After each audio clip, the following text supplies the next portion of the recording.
Yo, what is up, gamers of the world? Welcome to Tricky Jim. Thank you so much for being here. Hopefully you're having a most lovely Thursday night and are ready for some Pokemon TCG action, because that's what we got on the agenda today. That's right, Pokemon cards. Gym Leader Challenge Edition here at Full Grip Games. We've got an exciting action-packed night ahead, and I am excited to join you as we watch and see who wins their next badge here at Full Grip Games. We've got players downstairs in the tournament hall right now at the Full Grip Games shop getting ready. So let's take a look and see who all is here and what we got going on. Yo, Heather's here. Is Heather playing? That would be hype. We got Alex, the badge leader. Alex Carpenter is now up by 2 badges with his psychic win from last week. JD and Alec. Zeely is here. I saw Hunter as well. John Patterson. Chris. Fran, Craig. Let's freaking go. Let's freaking go. That was very exciting. If we take a look. Oh no, my badge board is being obscured by the cord there. But you can see Alex Carpenter kind of in between the cord. Yeah, there's Alex's card right there. Alex Carpenter is the current badge leader with 6 badges. He's only got 4 left to go. I don't know if anyone will ever complete the badge card. I mean, we've got a very competitive league here at Full Grip. Lots of players competing to try and win with as many types as they can in one calendar year. We reset the challenge in July, so these players have about 5 more months before the season resets yet again. You can see the wall of shame there with the, should we call it the wall of fame, with the banned cards. Amazing Raikou, Let Loose Marshadow, and Duskull. And it should be a great night tonight for some card playing. I got here early this morning and filmed a video here. It's my first video I filmed in the new studio with Heather this morning. Spent a few hours working on a very special video that I cannot wait to edit up and share with you all. It'll be released on the Hideout channel. I do have some Tricky Jim main channel videos that I'm working on also, but with the move lately, I've just had 0 free time in order to get those videos actually edited. It's been chaotic getting moved into the new space. Chaotic, exhausting. I feel like I am like ready to collapse. Frankly, with the amount of time and efforts that I've put into getting this studio ready. I feel like since last Friday, I helped my pastor move, and then Saturday I started moving stuff into here, and like it's just been nonstop moving things and lifting heavy stuff, climbing ladders, routing cables. Yeah, I don't know. Maybe I wasn't built for manual labor. Maybe I wasn't built for manual labor, and that's okay. That's okay. You know, not all of us are. But maybe it's that I'm just old also, you know. Could be catching the old disease. That is certainly a possibility. Thank you, Cargomatic, for that Prime sub and the 19 months. Appreciate you. Thank you for getting the stream kicked off strong with a nice sub there to support the channel. Oh no, not that one. Let's go here and see what players are warming up with. I see JD and Alec.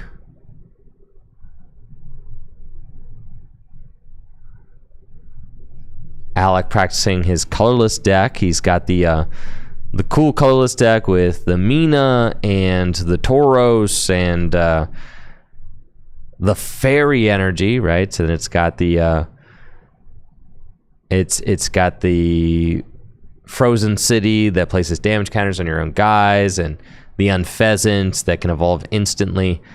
Also worth noting that Alec has a Notebook Knockout playmat, which is a game that he and a friend developed. So that's like his card game that he and a friend worked on, and he's got like a little playmat to show it off. So that's pretty cool. Looks like JD's still working on his special Whales deck that we saw him play last week as well. That is a very strong deck indeed. So I look forward to seeing if he can continue to succeed with that. Oh, and it looks like our other players here have called it. It is 7:01, and if I know my wife, and I do, then she is very prompt at getting things going. So that means that pairings are up, and players are going to be getting seated for the first round here at Gym Leader Challenge League Night. That's Full Grip Games. Now, if you would like an opportunity to come hang out and play at Full Grip Games, well, let me tell you, there has never been a better opportunity than the end of March. We have got a huge $4,000 cash doubleheader event featuring the new cards from Journey Together, a Journey Together doubleheader. That's right, Journey Together doubleheader. Taking place March 29th and 30th. On Saturday, March 29th, we've got a $3,000 cash post-rotation Journey Together standard event that'll have $3,000 cash. That's cash, not store credit, cash up for grabs to the top finishers. And then on Sunday, we will have a $1,000 cash Gym Leader Challenge event featuring the new cards from Journey Together. Yo, what's up? Jack is here. Jack in the house. It's Jack in the house. There he is. A little bit late. He knows I'm right on him, dude. He knows. He knows. That is too funny, bro. Thank you, Max Rock, for that Prime sub in the 6 months. Appreciate the support, Max Rock. Yes, the Full Grip Games 4K doubleheader are going to be a very exciting event. Me and my friend Riley Hulbert are going to be casting over the event and broadcasting it for you all, the viewers, all weekend long. Thank you, Tay B, for that Prime sub over on Twitch, and Chaos Sirio. Thank you so much for that sub in the 42 months. Appreciate you. Appreciate you. All right, players are getting set up for round one now. Let's see who we've got on our stream match. Looks like we've got two Full Grip Games employees playing tonight. Let's go. Heather and Michael Zealy. That is very exciting. All right, and who will Natalie call over to the feature match table? Dan Murphy on YouTube wants to know my favorite retro format, 2006. 2006 World Championship format. Love playing Dragtrode. Is that Hunter?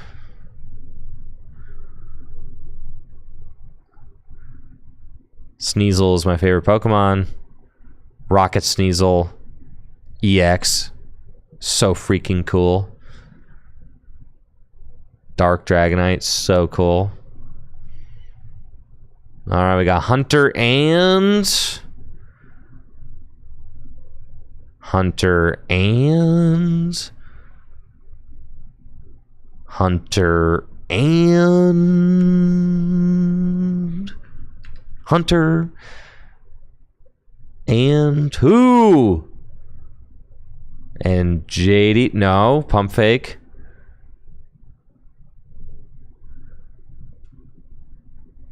And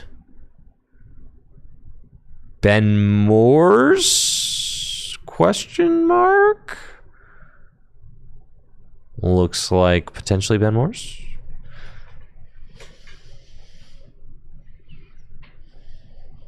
Jack Martin, here we go. Hunter and Jack.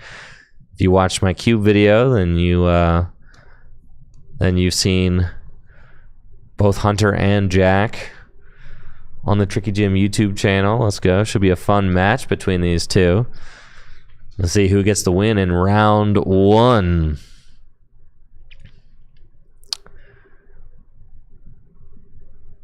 How many players we got tonight? Let's see. 1, 2, 3, 4, 5, 6, 7, 8, 9, 10, 11, 12, 13, 14, 15, 16, 17, 18, 19. Is that 19 players? Yeah, 19 players.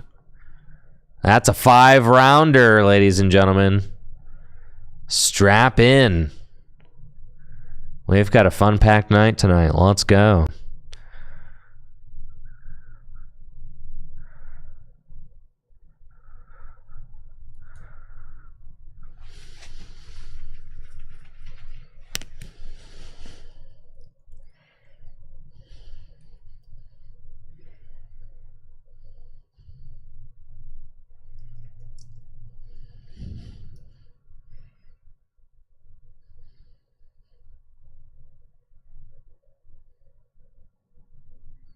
Let's go. The Kofu?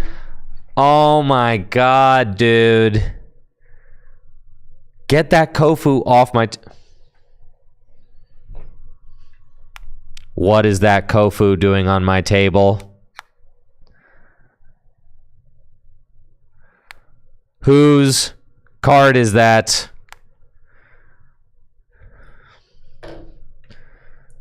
Yes! Woo! Yes! Yes! Let's go! Woo-hoo-hoo! Yeah, baby! Yes! Yes, yes, yes, yes. That's what I like to see. That's what I'm talking about. This is why I love my job. Yes! Yes! Yes!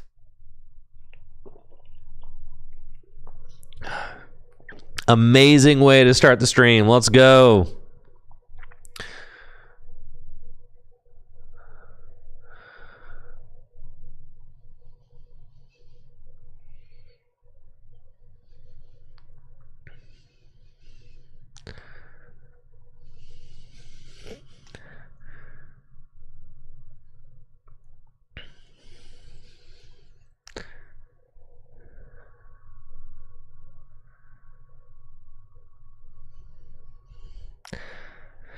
Round one at the Full Grip Games Gym Leader Challenge League Nights is underway. We've got Jack Martin versus Hunter Horak playing round one.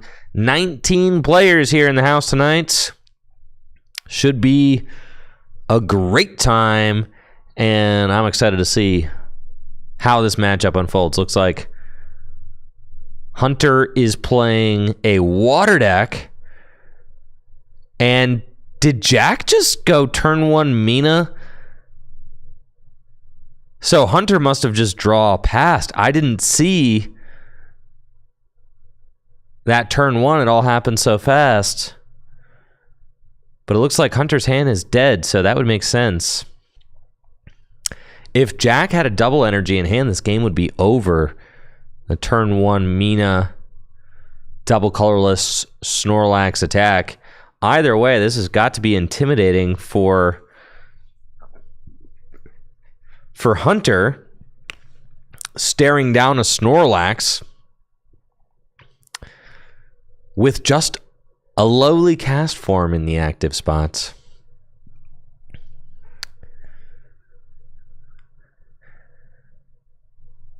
Things are looking real solid here for Jack. That is a great start.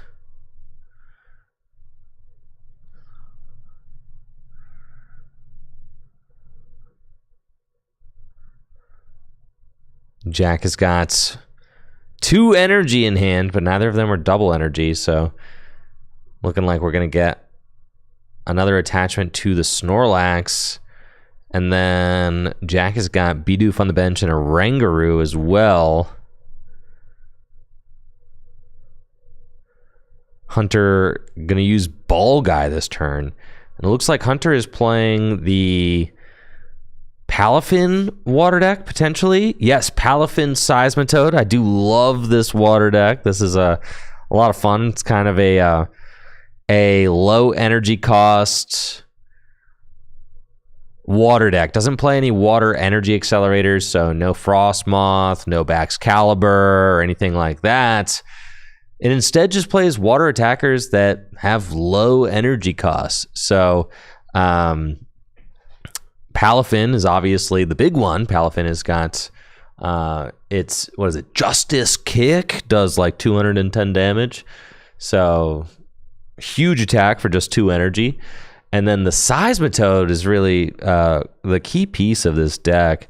Seismitoad has the Quaking Zone ability, which says as long as this Pokemon is in the active spot, attacks used by your opponent's active Pokemon cost 1 colorless more. So the Seismitoad is actually really good against this colorless deck, because the colorless deck usually gets just enough energy into play in order to launch attacks. And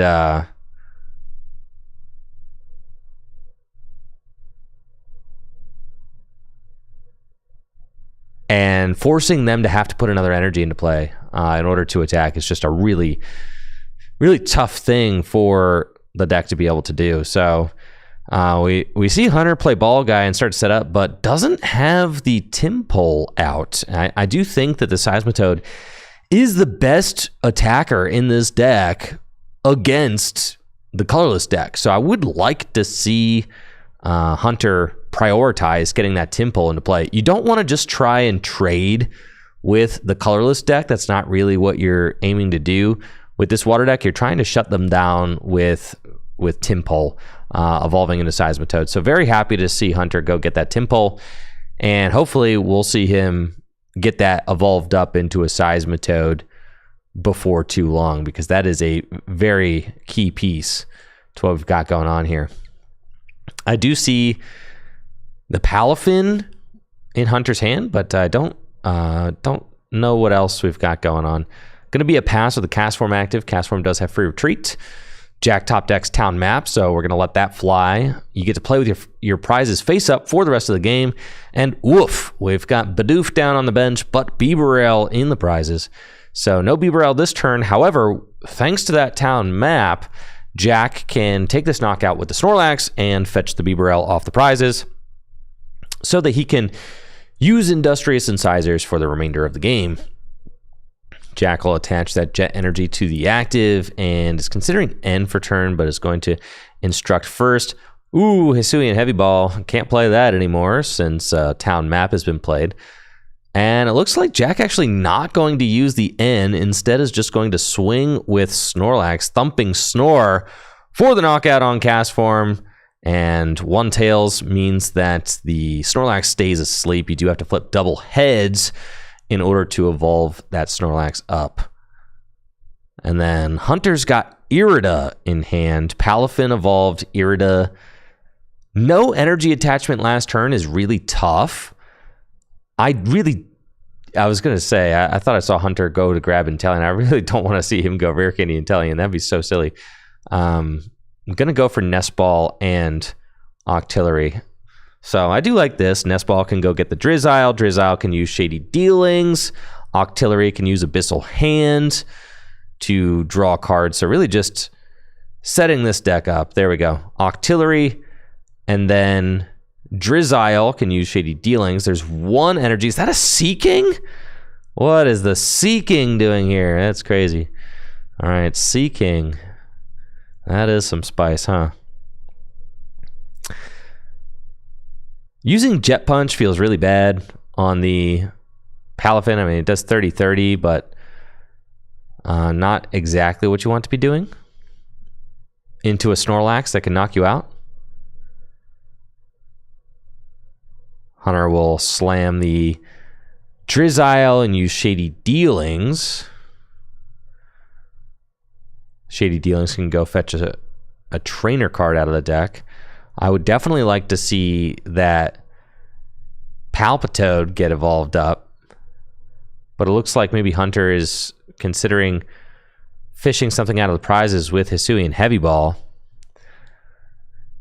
I think the Palpitoad is really important, and you can evolve up into Palpitoad this turn without, like, worrying about it getting gusted, which would be nice. Because the odds of Jack having a switch and a gust would be tough. All right. Hisuian Heavy Ball. Gonna get Fion. Wait, why Fion over the Goldeen? You don't actually want to push this Snorlax out of the active right now. So, I guess Fion is kind of just nice to have in play. But you definitely don't want to move the Snorlax currently. No, no! Hunter, why?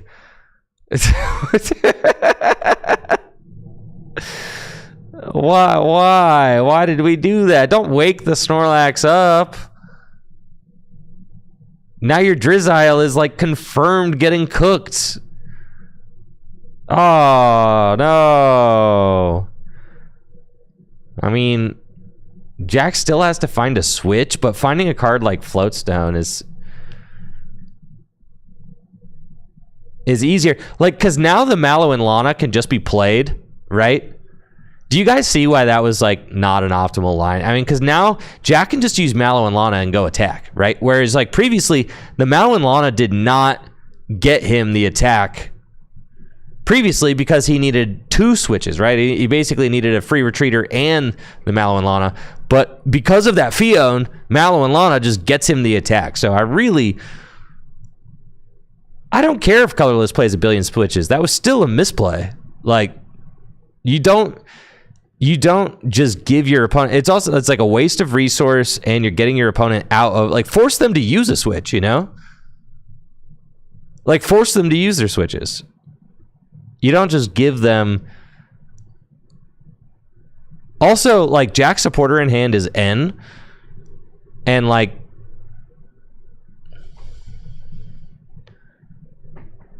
yeah, so definitely want to oh yeah, my mic is probably a little hot. I'll fix that. Thanks, guys.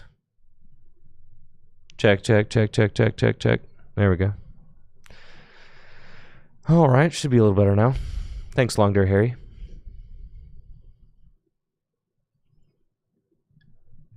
All right, Hunter's got Rescue Stretcher. Going to toss 3 Pokemon back into the deck. We got Castform, Drizzile, and Sobble.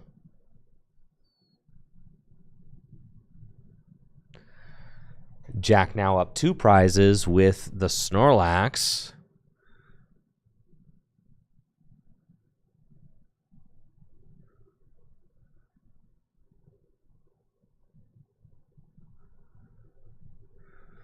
No, there's no way to use the Castform Sparks play. That Castform is just there to have free retreat because Palafin has to switch in and out of the active spot in order to use its Justice Kick. Kofu, get this card out of here. Get this. This is. I'm so mad, dude. And how good was that Kofu, huh? I hope you're proud of yourself, Hunter. I hope you're proud.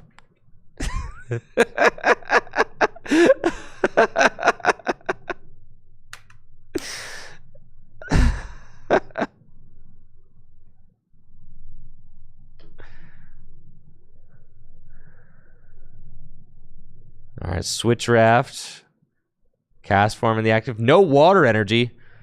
Wow.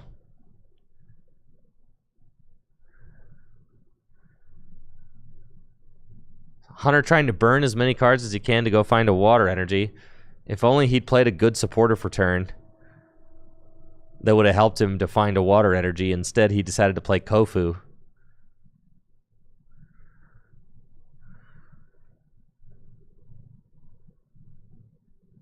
But now we're relying on Octillery. Going to need a huge draw off this Octillery to bail us out of the bad supporter we just played.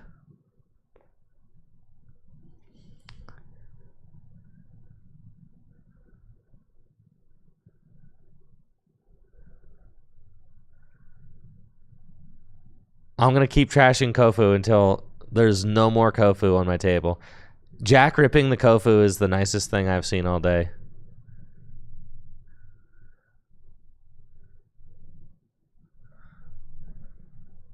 There we go. Yo, the Octillery provides.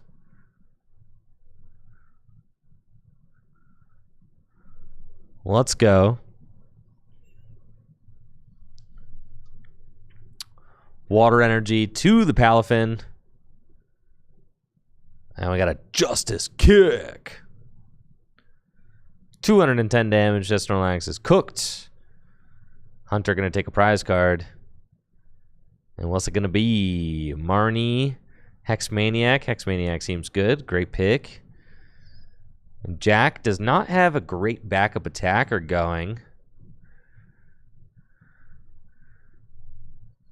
right now. Just a Fairy Energy on a Oranguru. Not exactly what you want.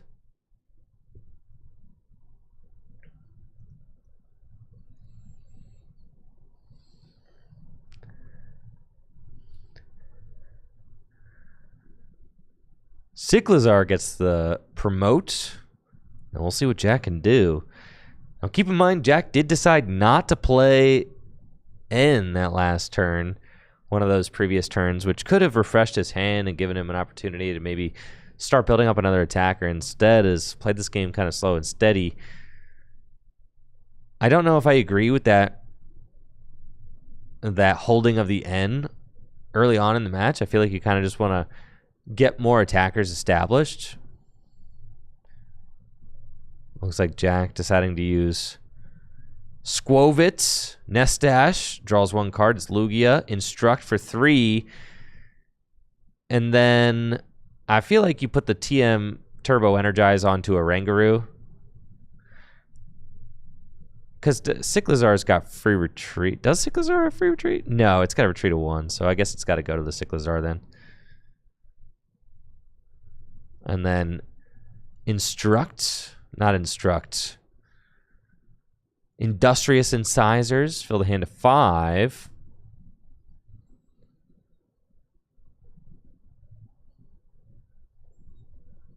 And Jack's got Lana's Fishing Rod. Can chuck a Pokemon and a tool card back into the deck. Just going to be Snorlax. No tool card down yet. And then Jack's going to have an opportunity to accelerate 2 energy into play with TM Turbo Energize. So that'll allow Hunter to come back a turn, and we're going to get to see a tie game, it looks like. So nice to see this game evening out.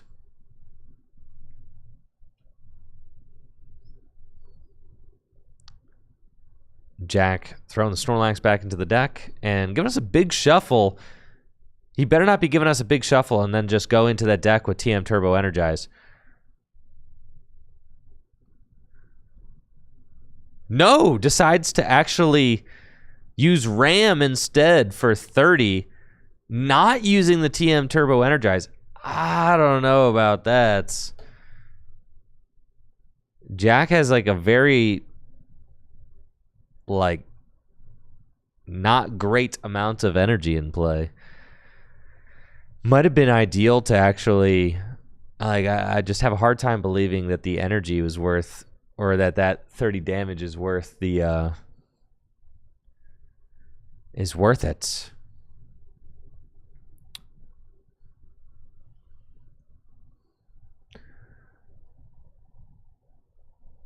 The Palafin's only got 150 hit points, so bringing it to 120,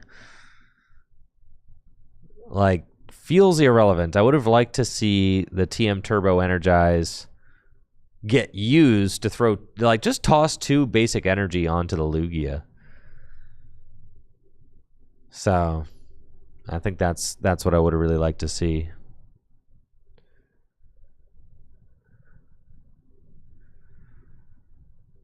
Now looks like Hunter is Ultra Balling away Hex.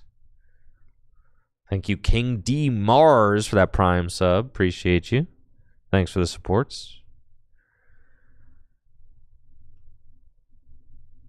And Hunter does not have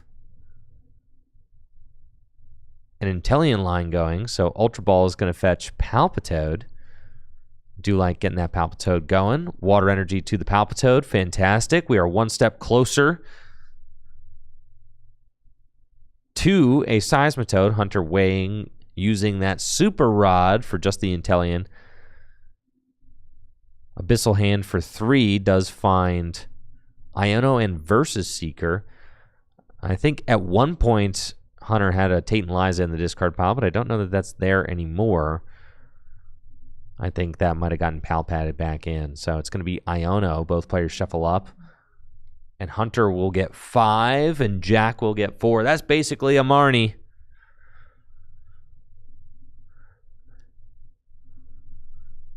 Jack finds Crispin, eh? The Crispin Spice.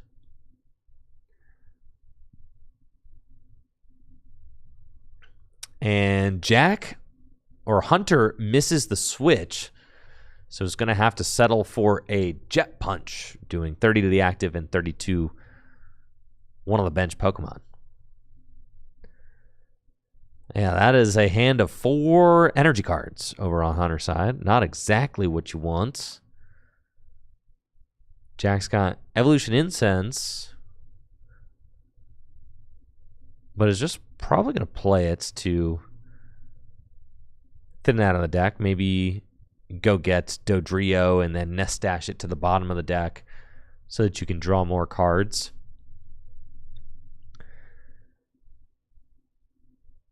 Both players doing 30 damage back and forth. Not a huge couple of turns there. Both players just trying to piece together in the next line. I do like that Hunter has started to establish this Palpitoad, though. I think that if Hunter is going to win this game, that the Seismitoad is going to be a key part of it. So, thrilled to see that getting built up on the bench. And with 1 energy on it already, I mean, that's as good as it gets.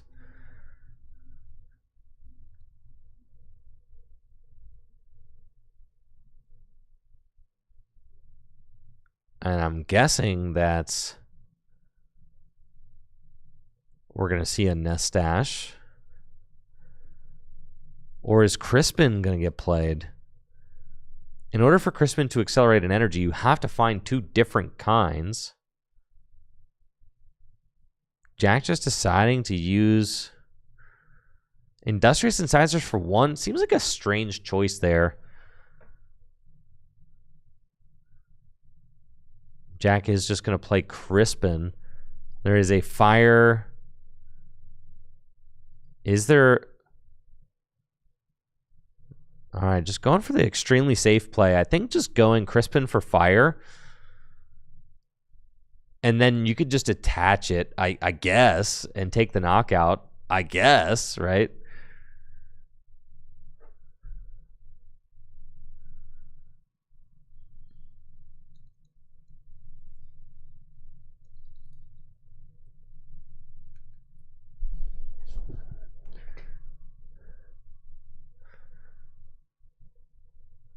All right, so Jack going to use Crispin just to go find a fire, not actually accelerating energy with it.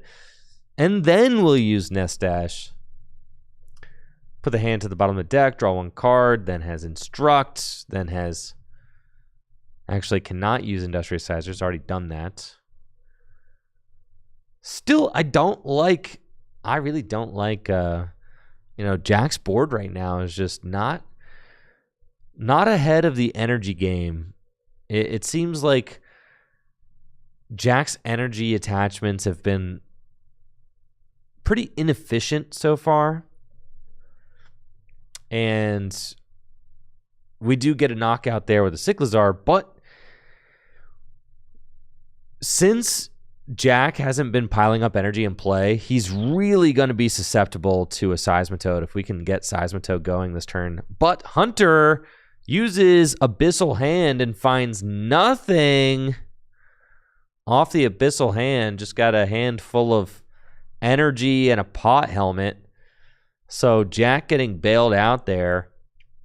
Hunter's just going to have to retreat into Basculin and gather the crew. Yeah, this has been a really lackluster couple of turns for Hunter. Back-to-back turns of pretty much doing nothing. While Jack is just going to be able to establish Snorlax. You can imagine if Seismitoad came up and took the knockout on the Cyclizar this turn, Jack's in a terrible position, right? Would need 4 energy on Snorlax in order to respond to it. Instead, Hunter passing just gives Jack that other turn that he needs to get going. Jack's able to find Hex Maniac off of the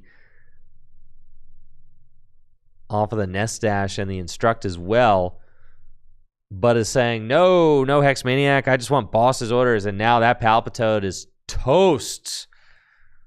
Boss's Order is going to bring the Palpitoad up into the active spots, and Jack says, no Seismitoad for you. That is as brutal as it gets. I mean, really, Jack identifying that the Seismitoad was going to be the key to Hunter winning. I mean, I've played the colorless side of this matchup. That Seismitoad is so brutal. There's almost no way to come back from the Seismitoad. If you don't have enough energy piled up in play by the time the Seismitoad comes out.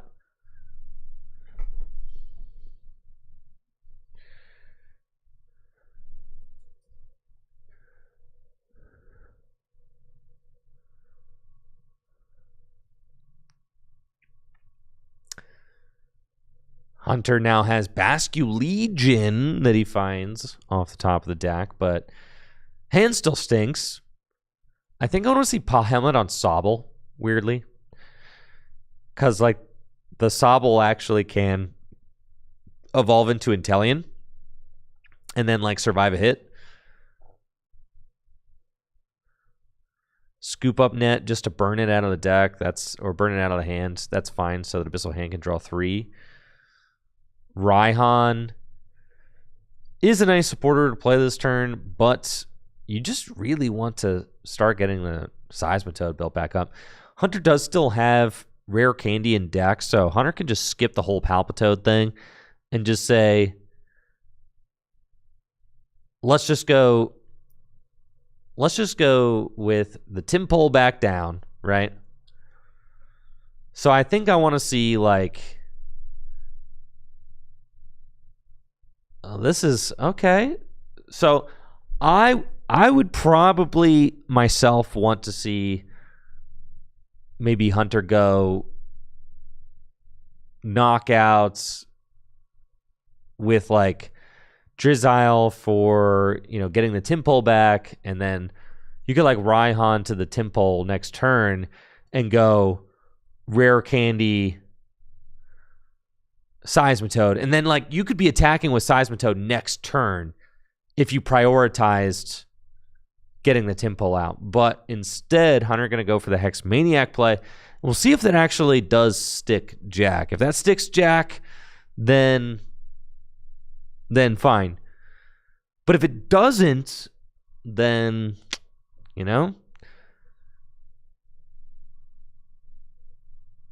the thing is that Hunter doesn't even have the thing I really don't love about this line is that Hunter doesn't have a great backup attacker going right now, right? Like, so say Jack just had the double in hand and just goes, okay, Snorlax knockout, your go, right? Then Hunter's like, cool, I played Hex and didn't actually get a backup attacker going, right? So that's the thing I really don't like about this line is that, yeah, like, Jack's got Tag Call for Guzma and Hala. So basically this Hex Maniac is completely pointless. And then Hunter did not actually take his supporter for turn or the Drizzile and prioritize getting attacker out, which you have to do that. Because now Jack is going to be able to take the response. Going to just go on a rampage with the Snorlax. Only 2 prizes remaining. Hunter's only win con is getting the Seismitoad going.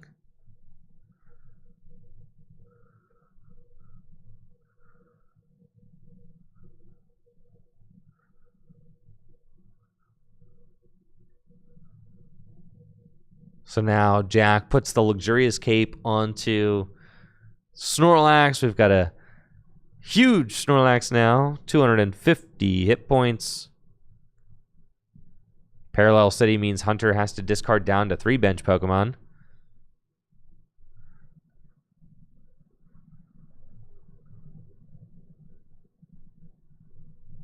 And then no abilities for Jack because of the Hex Maniac, but Thumping Snore still does 180 damage. We'll take a clean knockout. Jack going to just 1 prize remaining. And Hunter does not have a valid backup attacker. So that's like my issue with the way that Hunter routed this, is that Hunter needed to prioritize the Tympole again. Because imagine if there was Tympole, then you could go Raihan, Rare Candy, Seismitoad, and you could at least like put some pressure on or something like that. Instead, like, what are we doing here? I think I want to see... You could go like Raihan to Drizzile and attack with Inteleon, I guess. Yeah, I guess we're going spread 20 with the cast form. Honestly, Inteleon is a very good attacker in this deck. That's something that I think is often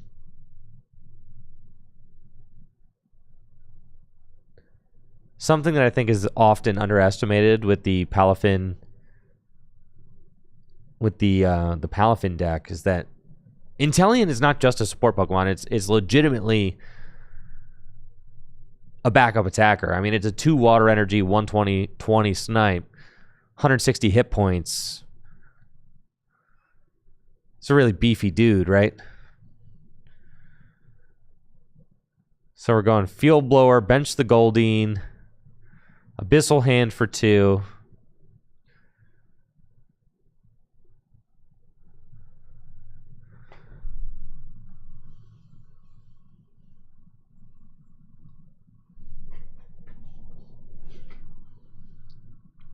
And then we are going to see this cast form spread 20 damage to everything. If Jack just has a switch in hand, this game is over.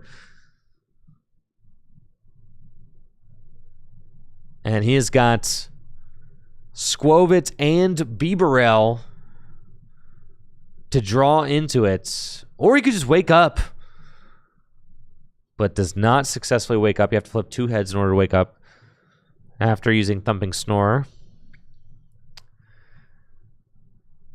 Capture Energy going to go to Lugia.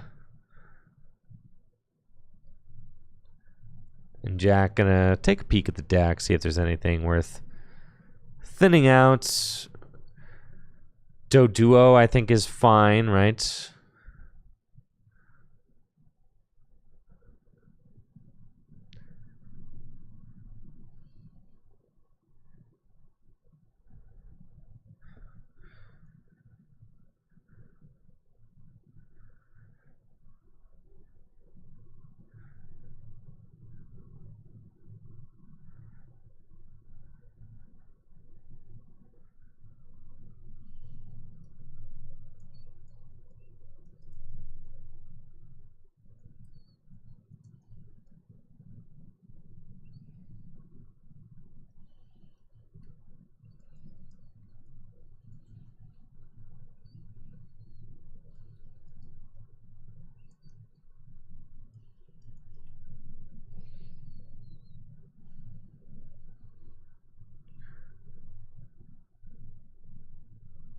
Jack finds Arven. Arven's going to be able to go get Escape Rope.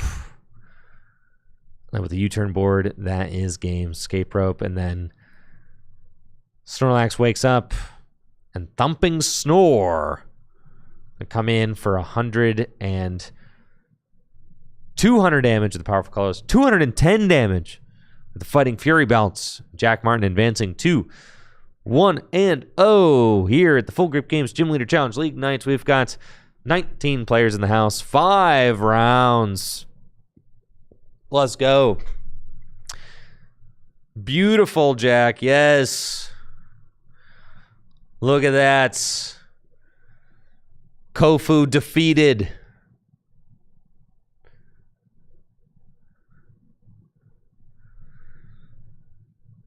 Let's go. Let's go. GG's, Jack. GG's, Hunter. Hunter dropping to 0-1 with his water deck. But Jack marching on. See if he can piece together 4 or 5 wins tonight with the colorless deck. And if he'll be able to net a top 4 finish.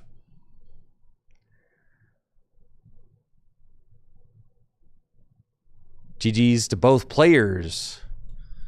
Well, let's see what else we got going on. Well, the rest of the tournament hall, shall we? Thank you for that, Jack. Jack, you are a legend for that. Legend. Legend. That's my dude right there. That's my dude. Yes.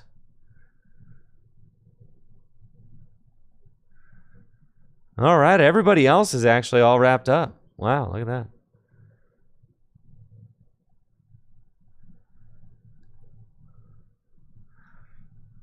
So we should be getting together with round 2 shortly then. Full house here tonight. Love seeing a great turnout for Gym Leader Challenge League nights. Had a solid turnout for Standard last night too. It's been a lot of fun commentating over these matches. I absolutely love it. If you guys haven't already, make sure to check out Ben Morse's YouTube channel. Ben Morse creates some Gym Leader Challenge content himself. As you can see, he's over here creating some content right now.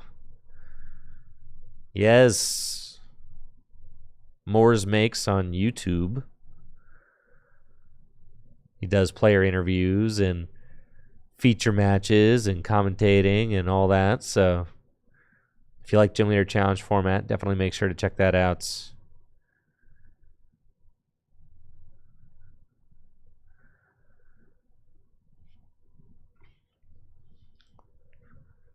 And it's looking like round 2 is up. Let's go. Let's go. Let's go. Let's go. Gotta say, the shop cam makes it so easy to stream these tournaments because I feel like I'm just down there. Ben Morse advocated for Kofu in the video he released today. Well, then I rescind my endorsement. Don't trust what that man tells you.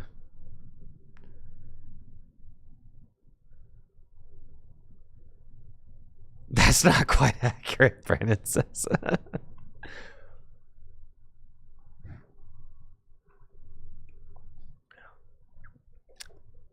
Am I getting fake news in the chat?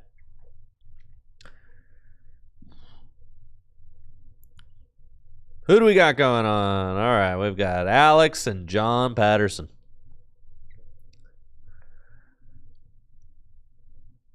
Conflicted? Ben Moore said he's conflicted. And that Lightning might be the only defensible home. I've got no defense. No defense for Kofu myself. The thing about Kofu is that you got to get rid of 3 cards from your hand in order to draw a 4. That's a net of 1. That's so bad. And it never gets better than that. It doesn't matter if 2 go to death. It doesn't matter. It doesn't matter. As far as the draw card goes, it's a net 1.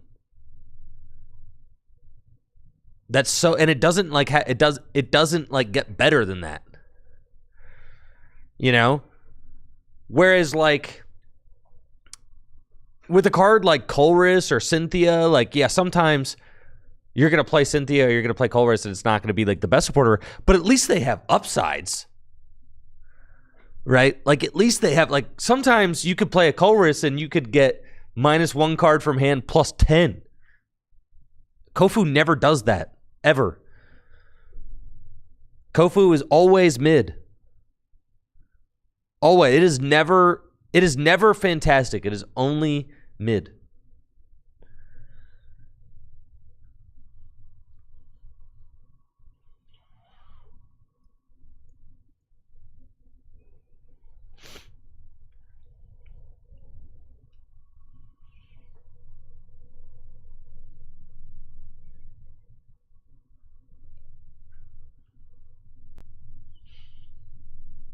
All right, anyways.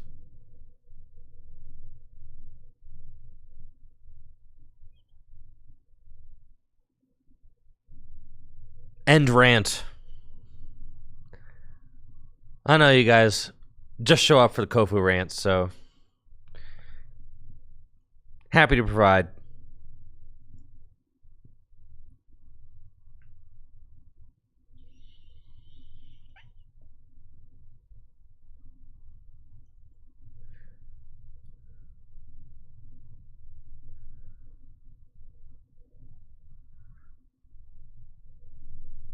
Round number 2. Getting started here. We've got Alex playing Darkness on the right versus John with Seismitoad Water on the left. Looks like Alex is going first, attaches the Twin Energy to Zorua and plays Nest Ball.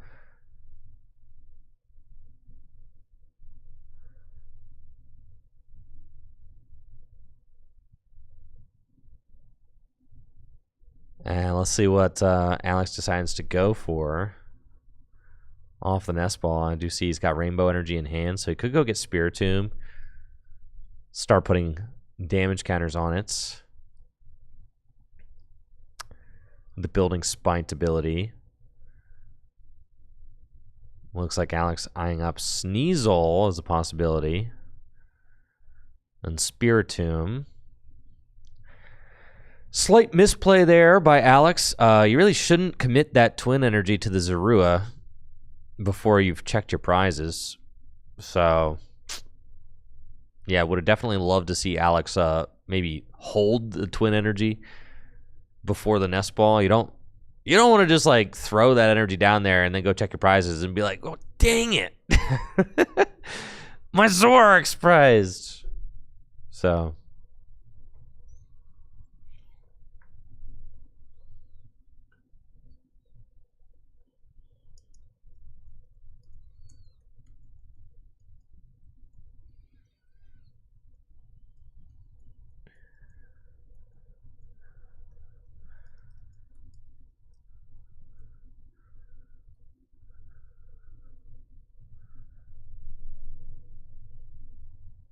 looks like John is just going to get cooking with Marnie. And Marnie is a great supporter there because Alex actually had the Frozen City and the Rainbow Energy in hand, so he was going to start popping off with that Spiritomb, doing a ton of damage.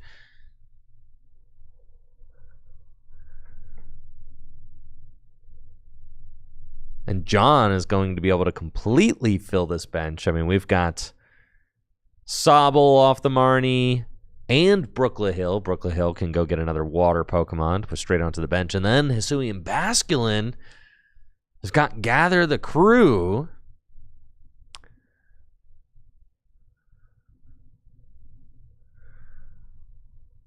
Oh, and I guess Shadow Seeker. I didn't see the Zoroark in the hands, but if Zoroark was in Alex's hand, then I take back my criticism. I didn't see the Zoroark in the hand.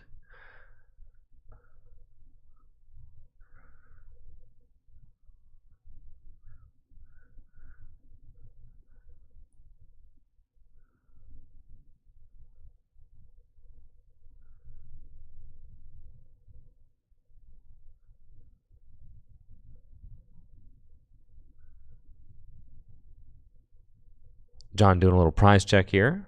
This is his first deck search of the game.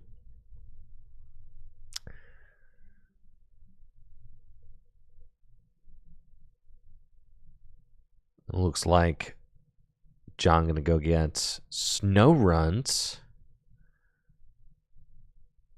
Do we prize a lot of basics? No, we're fine. John's going to go get Snow Runs and then has Finizen in hand too.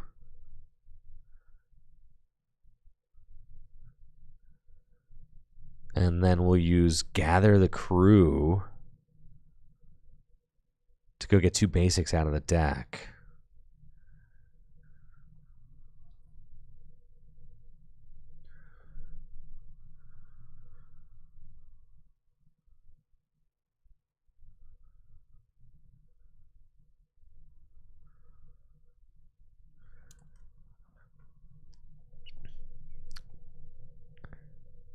Looks like John also packing the Fion Heat.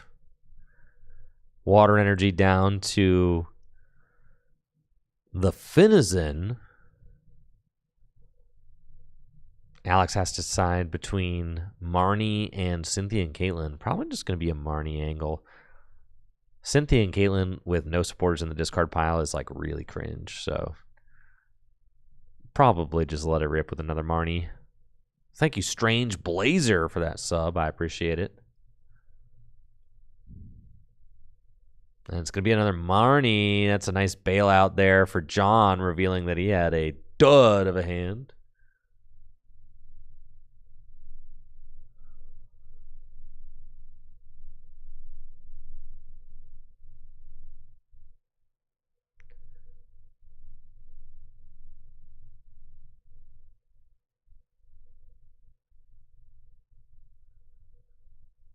Hisuian Heavy Ball. Let's see what we got. Sableye there, Morpeko. Gotta go get that Purloin. Purloin can evolve into Liepard. Liepard has the trade ability, which could help Alex to cycle through the deck. This hand that Alex is rocking right now is not the strongest, but Tag Call could go get Cynthia and Caitlin for a bailout next turn. Alex is going to retreat with the U-turn board for free, build some Spite, and Anguish Cry for the knockouts, find Sableye off the prizes. John promotes the cast form, and then Hisuian Heavy Ball. Let's see who we got. Remoraid in the prizes. That's a big grab. So Remoraid can come on out. And then John is looking very alive with this hand. Has Ball Guy in hand, and Ball Guy is actually just quite good in water. And one of the reasons why Ball Guy is kind of maintained relevancy in the water decks is because of Dive Ball, right? And Dive Ball kind of unlocks your entire deck. The fact that you can just play Ball Guy and go get Dive Ball, and then Dive Ball can get anybody in your deck, and then you can still go get 2 other ball cards. I mean, it's really good.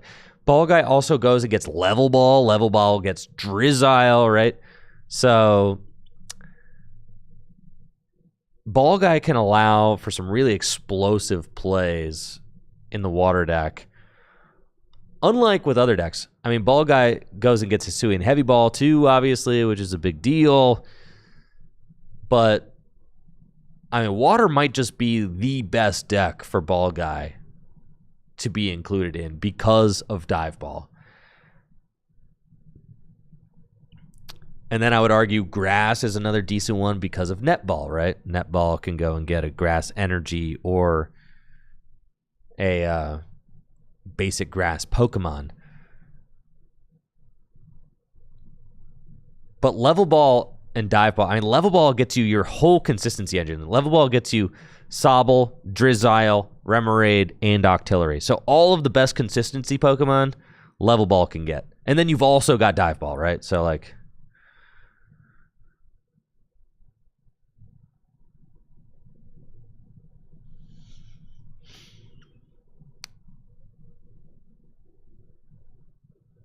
usually I won't play Ball Guy in my list. Like, I won't play Ball Guy in a deck like Psychic anymore. I don't play Ball Guy in quite a few decks anymore because I usually won't play Ball Guy unless I'm also playing Timer Ball. That's like usually that's the deciding factor for me in like a non-water deck. If I'm playing Timer Ball, then I'll consider Ball Guy. But if I'm not playing Timer Ball, then I won't play. Because I feel like there's just not enough good balls. Like, you'll find yourself being, like, using Ball Guy and being like, dang, I wish I could just go get a stage 1, but I can't. Because there's no Timer Ball in your deck. So that's, you know, that's a no can do for me.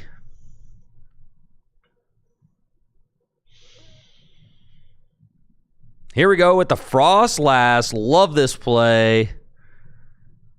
And then John going to take the knockouts. Just using the second attack on Frostlass. Not actually using that first attack. Preserving lots of resources. And we see, you know what I love about John's play? John is prioritizing that Palpitoad. John knows that Seismitoad wins games. And we see John valuing setting up that Palpitoad. And that is going to be crucial for his victory. Similar to the colorless deck, the dark deck does not like to have extra energy attached to the guys. I mean, that's just not what you want, right? You really want to just attack with 1 or 2 energy, and that's it. So seeing John value the Seismitoad, I think is going to really pay off. That's a huge buff to his board state right now, having that Palpitoad on the bench. Doesn't have any energy, but with Drizzile just looming there, all John needs to do is go get like Inteleon, Raihan, boom, Seismitoad swinging. And the crazy thing about Seismitoad in this matchup is that its attack does like what, Echoed Voice or something, does like 120 damage and then 100 more next turn or something crazy like that. But the base 120 damage pretty much knocks out everything in the darkness deck. Except for...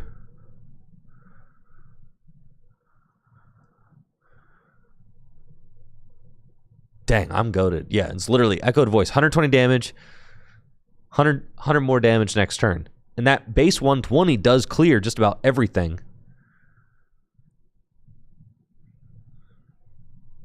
And here we go with Alex Carpenter getting the Spiritomb back again.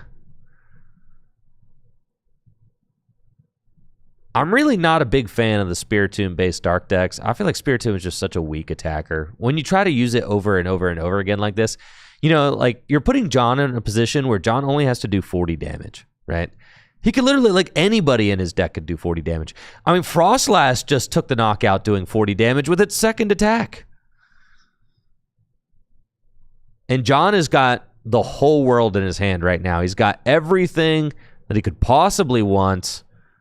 He's got Ultra Ball. He's got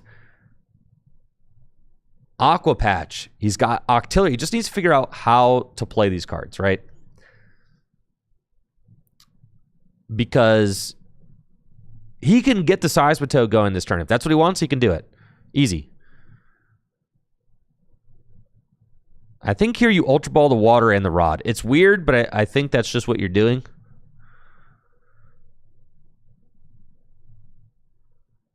Or you could just attach, but you kind of need a water in the discard pile in order to use Raihan, right? Raihan would be, but you don't actually, you could just attach the water. You don't even have to Raihan.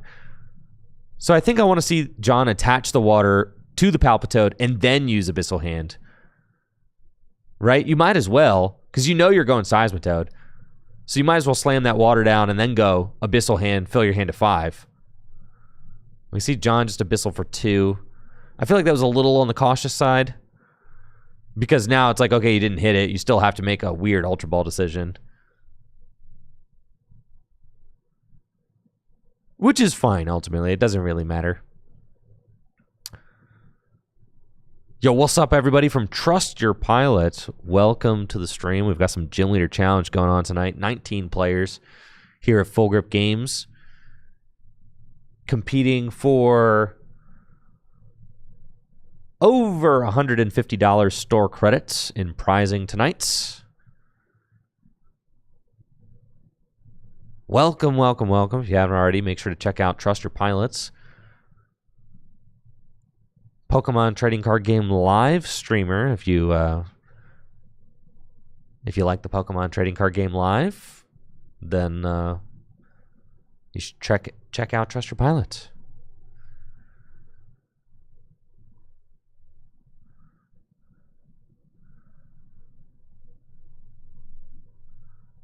It looks like John is using Ultra Ball, discard Switch Raft, and the Water Energy, and is going to get Inteleon. Inteleon for Raihan. Raihan will accelerate that Water Energy back and then go get another card. So we're going to see this chain reaction pop off. So Inteleon is the grab off Ultra Ball. Inteleon evolves, uses its Shady Dealings ability, which allows John to go get 2 trainer cards out of the deck. And John will go get Enhanced Hammer and Raihan. Raihan accelerates the Water Energy from the discard pile to the bench Palpitoad and allows John to go search a card out of the deck if a Pokemon was knocked out last turn, which it was. So John's going to take that opportunity to go get Seismitoad. And now John is shuffling up and still has Enhanced Hammer to bop that double energy, the twin. Falling off of the Zoroark, the Zorua, and then Echoed Voice, 120 damage. And I cannot overstate how powerful of a turn that was. This Seismitoad is going to single-handedly win the game for John. And that's why getting the Seismitoad into play is such a big deal. There are so many decks in Gym Leader Challenge format that do not like to have additional energy in play. They play just the correct amount of energy in order to launch their attacks every turn. But the Seismitoad, with its ability, Quaking Zone, makes it so that the opponent's active Pokemon has to have an additional energy in order to use all their attacks, so long as Seismitoad is in the active spot. And Seismitoad has 170 hit points, and its Echoed Voice does 120 damage, and then 100 more damage the following turn. So, like, once you just start chaining those Echoed Voice attacks, like, next turn, that Seismitoad's going to be doing 220 damage. I think another really cool thing that John was able to do by not attaching any of those energy from hand, by actually using Aqua Patch and then Raihan to get the energy on the Seismitoad, John was also able to play around the Frozen City, which was really fun, right? Because Frozen City says that whenever you attach a water or whenever you attach an energy to one of your non-plasma Pokemon, you have to put 2 damage counters on it. So by attaching those energy from the discard pile and not from hand, John was able to dodge the damage from Frozen City. So some really heads-up play here from John. Also, you could tell how experienced John is with the water deck, acknowledging that Inteleon is also a really good attacker. So seeing John put that energy onto the Inteleon, also a big deal. Should there be 2 damage counters on the Hoopa from the Frozen City? Is that a thing? Thank you. All right, we got it. Good deal, chatters. Good deal, yeah. John piloting this water deck really well. I mean, he's been playing this water deck for a while. I know he cooked me with it last year when we played against each other. So now John going to chase down that Hoopa with Boss's Orders off the Abyssal Hand. And that's an Echoed Voice for 220 damage. And John marching on to just 3 prize cards remaining. And Alex is looking awfully cooked. Almost nothing going on in this hand. It's got Marnie and Arvin. But at this point, Alex has no additional energy in play, right? I mean, it's just such an intimidating board to be looking at. Alex doesn't have any energy built up. And the only energy that Alex did have built up, that twin energy, John was able to negate with a well-timed Enhanced Hammer. So Alex is definitely on the ropes here as John marches forward in this match. Halfway to victory so far. 3 prize cards taken. Let's see if Alex can fight his way out of it. Arvin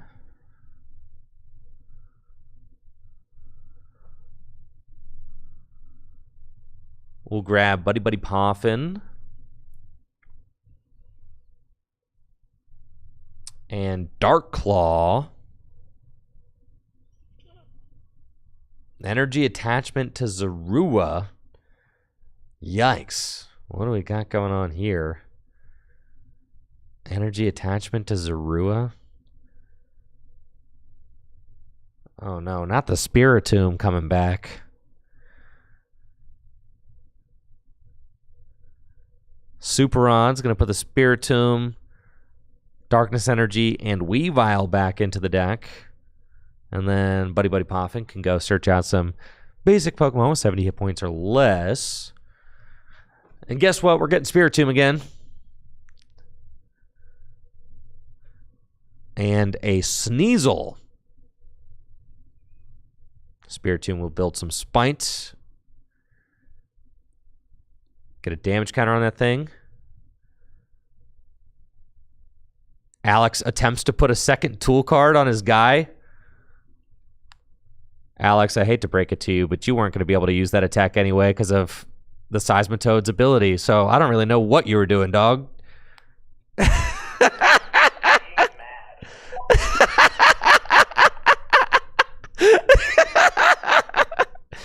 This is your badge leader, everybody. This is your badge leader.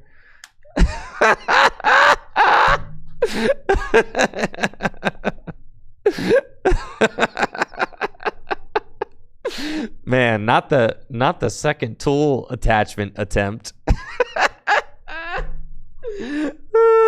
No, not the second tool. Not the attack under Seismitoad's quaking voice. Oh boy.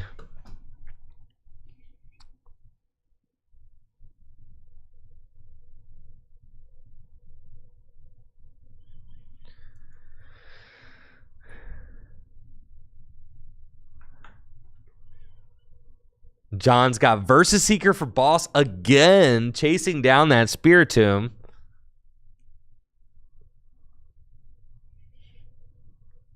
And here comes another echoed voice for 220 damage. Alex just out here getting bodied right now. Darkness Energy to Sneasel. The Weavile, if it gets going, can do 200 damage right now, right? So that is Alex's hope.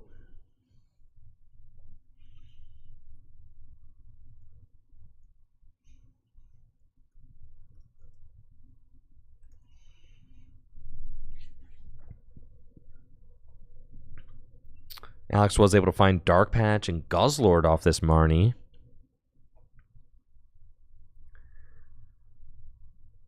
So that's not terrible.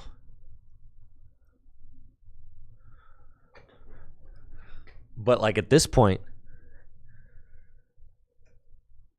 you know what attacker would go great in this position? Galarian Moltres. I'm going to keep talking about it, chat, because nobody at League is playing Galarian Moltres in their Dark deck, and it makes me so mad because Galarian Moltres was so good that card is actually played in Standard. Why? Because it's broken. It would be doing like 200 damage right now, and yet nobody plays Galarian Moltres. Tell me why. Tell me why. Why is there no Galarian Moltres ever? Nobody ever plays Galarian Moltres. It's ridiculous. That card is so good. It was good in Standard. It literally does 270 damage at the end of the game.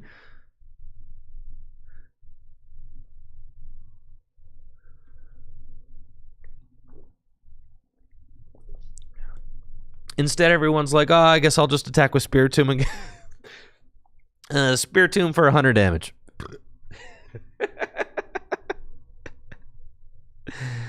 Yeah.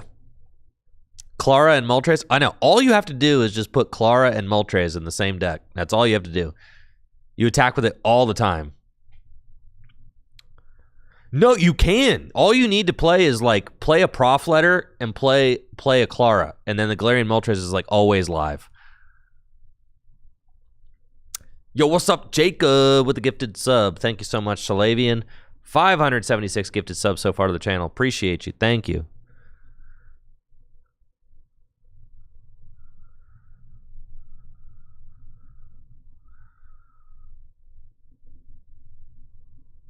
Wow, it looks like Alex actually was able to get that Weavile going with the double darkness energy on it, and was able to take a knockout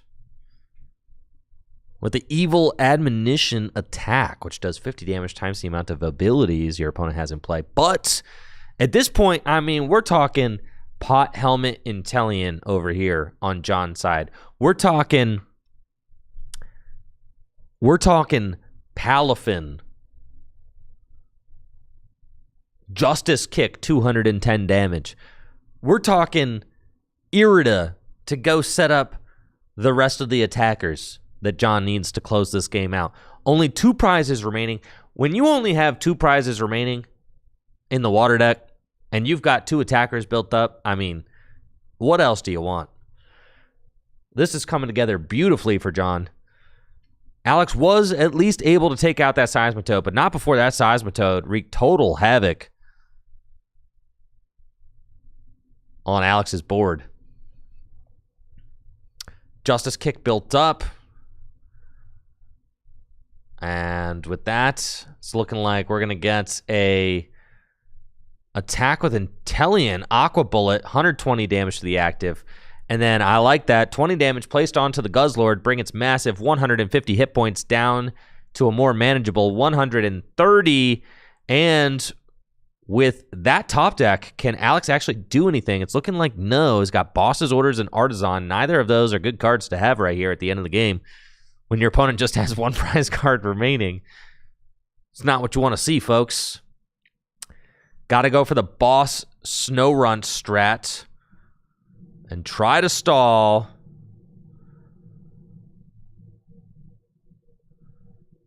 Artisan can be used to go search out a basic Pokemon, but at this point, Alex is probably too far behind. 0 card hand now. And then John is just sitting coolly on that Tate and Liza, and could just use Tate and Liza to go attack with Palafin for game. So that should be a wrap on this one, folks. Round 2. John going to take it with the Tate and Liza in hand. We'll advance to 2-0 here at the Full Grip Games GLC League Nights. Over $150 store credit on the line for these players. And there's the Tate and Liza. GG's. John's going to take it 2-0 to start things off with the Palafin Seismitoad water deck. That is how it is done, folks. Some expert play there from John. I really liked watching John pilot that deck. He did a great job really routing that matchup the way that you're supposed to. It's very clear that John has a lot of experience with the Seismitoad water deck and knows what he's doing. I really like the way that he prioritized getting the Seismitoad out and then also streaming his other attackers in a way that made sense to counteract exactly what Alex was trying to do. So great game by John. Alex, was not able to really get established early on and then made a blunder in the middle of the game when, he tried to double attach tools and then also wouldn't have been able to attack anyway because of the Seismitoad's Quaking Zone. But you know what? Happy to see John take this one. Somebody's got to put a stop to Alex's dominance here at Gym Leader Challenge League Night, as Alex Carpenter is sitting on 6 badges so far, which is 2 badges more than any other player at GLC League. So maybe he won't be taking the win tonight. We'll actually get to see somebody else get the dub instead. See if we got any other matches going on in the hall. Okay, we've got Fran. We've got Chris and Caleb. There's a dragon deck. There's a dragon mirror, folks. Okay, we just had a question. Do we get any dragon gamers at Full Grip? Well, of course we do. Look at that. Got a dragon mirror going on right now. Got to see Caleb play it.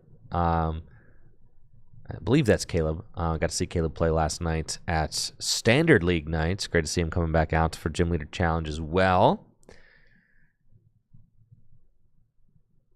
It does look like Caleb is got a really nicely established board with the Gabite over there with the water energy attached. That's just such... Oh, but here it comes. Okay, boss's orders on the Gabites.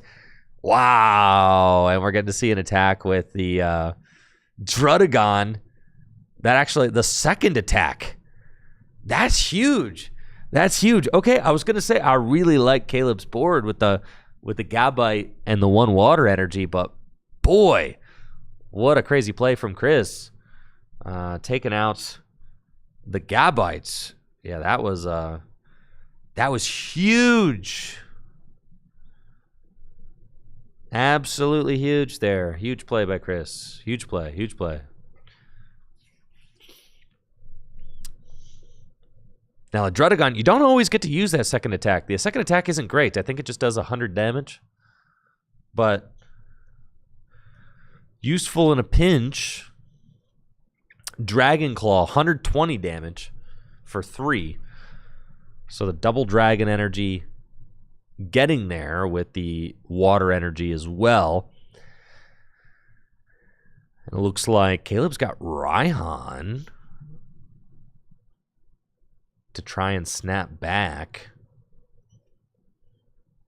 He's got a Drudagon of his own there on the bench. And now Chris has got, what, a Haxorus on the... not a Haxorus, a Fracture on the bench. With 6 damage counters on it and a Luxurious Cape.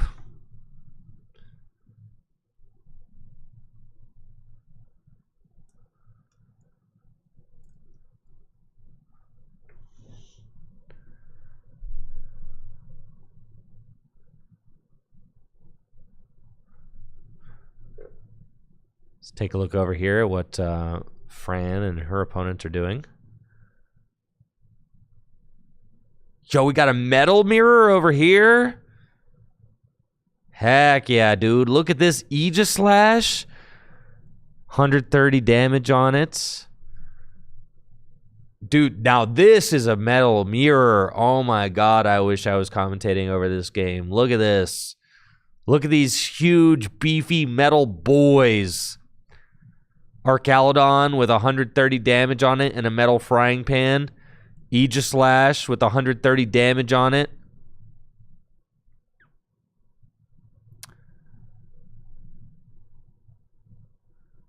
Look at that, dude. Look at that fidelity. I can read that card right now. Power Edge, 130 damage.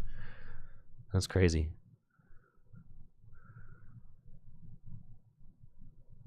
Archaludon, 180 hit points.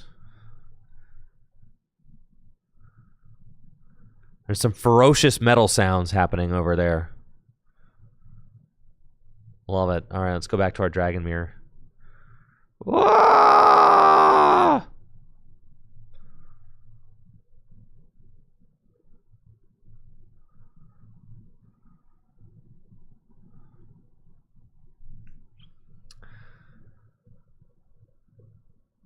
Two energy. Who is that? Who is that Pokemon? I'm having a hard time figuring out who this is. Oh, that's Raging Bolts. What is this Raging Bolt cooking right now? Why are there 2 fighting energy on it? I've heard that people are playing this card now. Fascinating.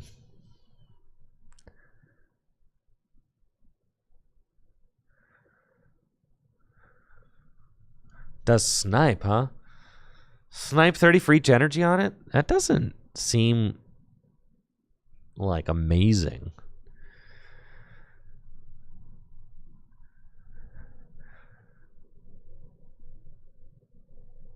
I guess. Yeah, turn 1 double dragon. That's pretty good. Sure. Yeah. Double Dragon Energy getting you 60 Snipe is nice. You could take out setup Pokemon. I like that. That's fine. And then, honestly, 90 damage mid-game if you, like, Raihan to it or something could also be big if you're taking out a support Pokemon on the bench. So, I could see it. There's not, like, a ton of great Dragon Pokemon in the pool, so I could definitely see it.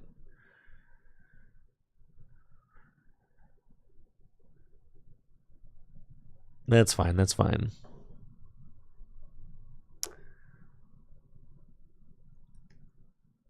Listen, I know I can be a hater sometimes, but Raging Bolt, this card seems good.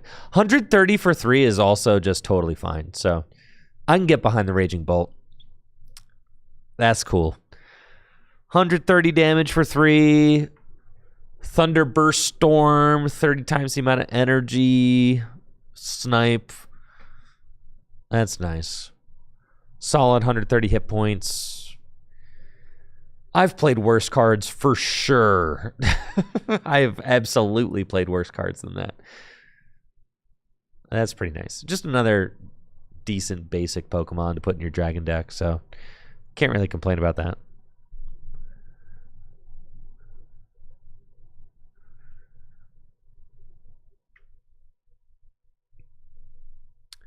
It does look like Caleb's a little far behind in the prizes at this point. Chris seems to be taking a pretty commanding lead there. But does have the luxurious cape. Fracture. Oh, and this mirror is wrapped up. Wondering if Fran won that one. It did look like Fran was maybe in the lead.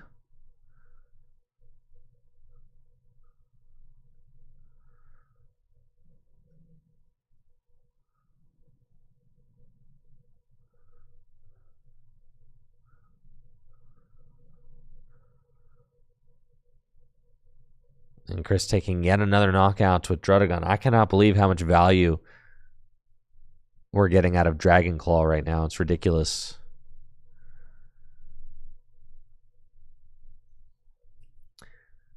Insane value.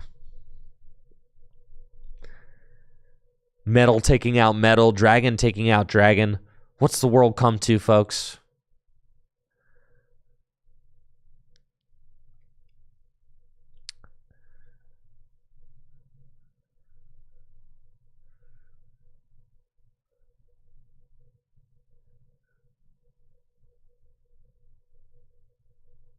Looks like Caleb's got Iono this turn. Can reset the hand. But I think Chris was able to get out Haxorus.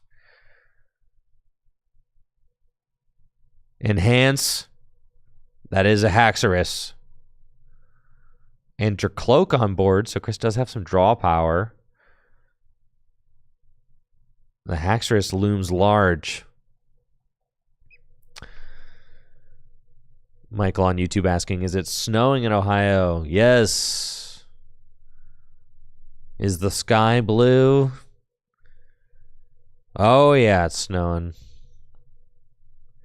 It's freezing here today.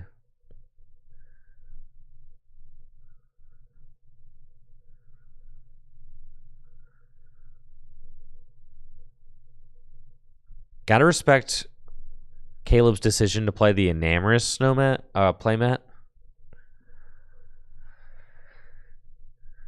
You know, Enamorous has got a lot of haters. So choosing to rep the Enamorous playmat, that's a bold choice, and I like it.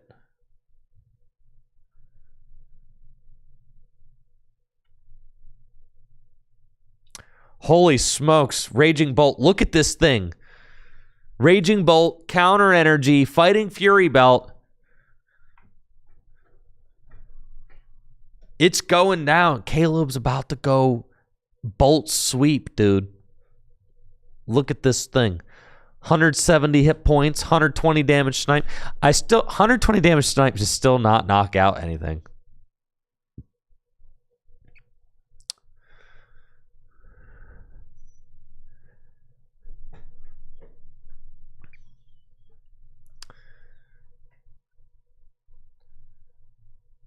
And I'm pretty sure that Haxorus, taking out the Gabite is good, but I'm pretty sure that Haxorus just clears, right?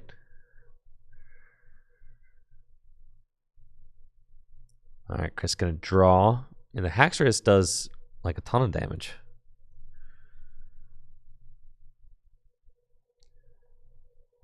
Like 230 to be precise.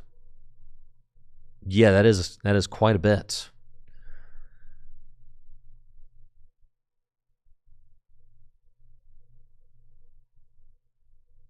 All right, Chris got Rescue Stretcher. Going to toss 3 Pokemon back into the deck.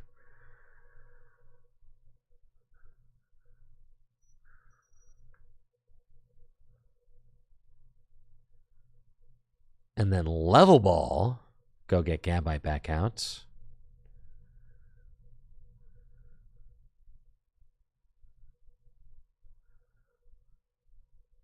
And Crispin.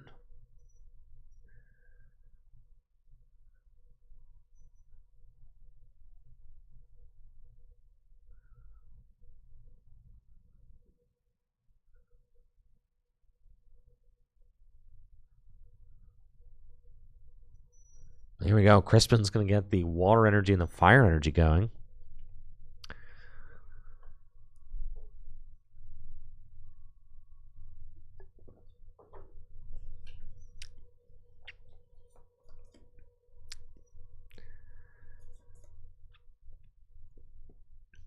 And then Dredagon getting retreated. Yes, and Haxorus does have the bring down the axe attack for 1 fighting energy. If your opponent's active Pokemon has any special energy attached to it, it is knocked out. So instant KO. Caleb's Raging Bolt reverse Sweet Gambit is not paying off. I see GLC TV asking on YouTube, any thoughts on Weeder's recent Journey Together article suggesting Goose Hala might need to be looked at for a future ban? I don't think that Guzma Hala is ban-worthy. No, not at all. It's a very good card, but that's just part of the game. There are good cards that exist. It's just what it is. As Pokemon continues to print more and more powerful cards, it's just kind of like, dang, you're killing me, bro. Killing me. Yeah, as Pokemon continues to print more and more powerful cards, you can't just go chasing down every single little thing.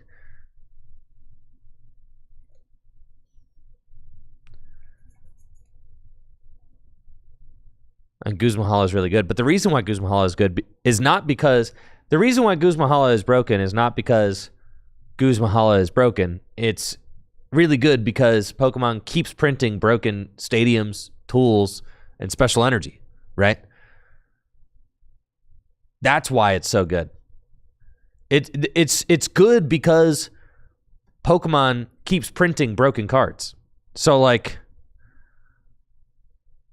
Inevitably, and I do wonder about this sometimes, like, what if eventually the format just gets too big and there are too many broken combos, you know? I don't think we're there yet, but we'll kind of let it go and continue assessing things as we go, but I don't think Guzman Hala is at that point yet.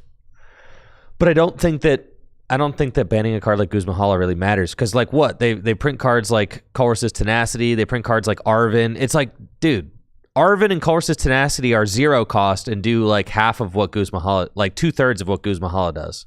And they're 0 cost cards, where Guzma Hala is like a 3 cost card and gets 1 more card than both of those. So... You know what I'm saying? Like, at least Guzma Hala at least has a cost. You know, Pokemon is not going to slow down their printing of good cards. That's just not their style. So as the years go by, they'll just continue adding more and more broken cards to the pool.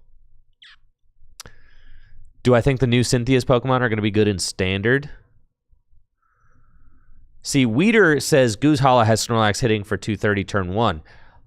No. Pokemon has Snorlax hitting for 230 turn 1 because they keep printing broken cards. Guzma Hala gets them, but, like, the problem isn't Guzma and Hala. The problem is that they just keep printing broken cards. Guzma and Hala is like a fine, balanced card.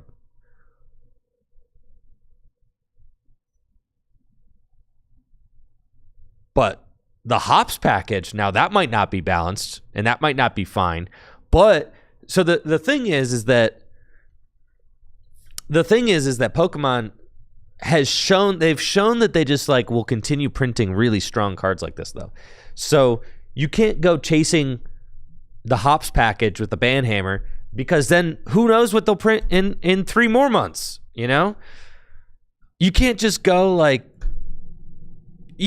playing whack-a-mole with your Banhammer. Like that's just not how, that's poor leadership. You really ought not to do it that way, because we don't design the cards. We just have to be reactive to what Pokemon does. So you have to exercise an extreme amount of patience, because you really don't know what they're about to do in 3 months.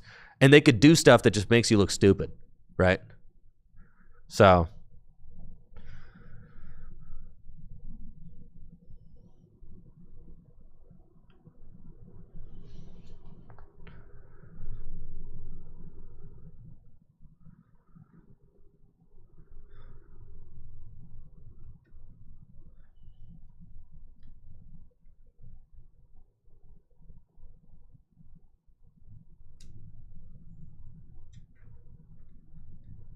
I think that the Hops colorless stuff is going to be so good that you have to counter it. I think like if you want to do well in the next format in Gym Leader Challenge, I think you have to counter the Hop stuff. But the thing about the Hop stuff is like they didn't just print one card that was good. They printed the whole package, which is good, right? So like what are you going to do? Like you just can't. And plus, you got to give players an opportunity to play with the new cards, right?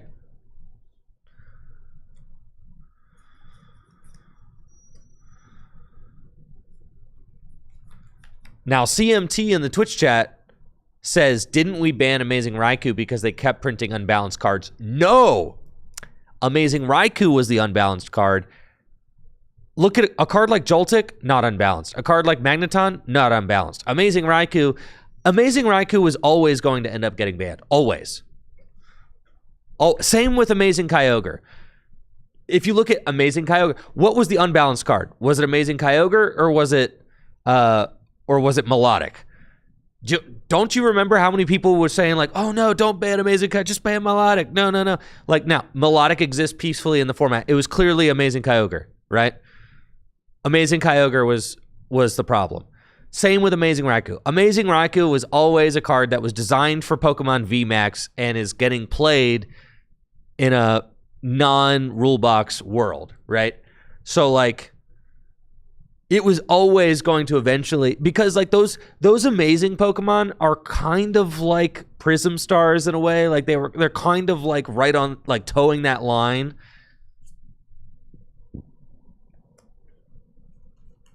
And they were clearly printed with Pokemon VMAX in mind. And they were printed with a Pokemon VMAX power level in mind. Like when you're doing 80 damage to everything in a VMAX format, nobody cares. When you're doing 120 damage to 2 things in a V-Star format, okay, sometimes Lugia cares because Lugia definitely played that card. But most of the time, it didn't really matter that much, right?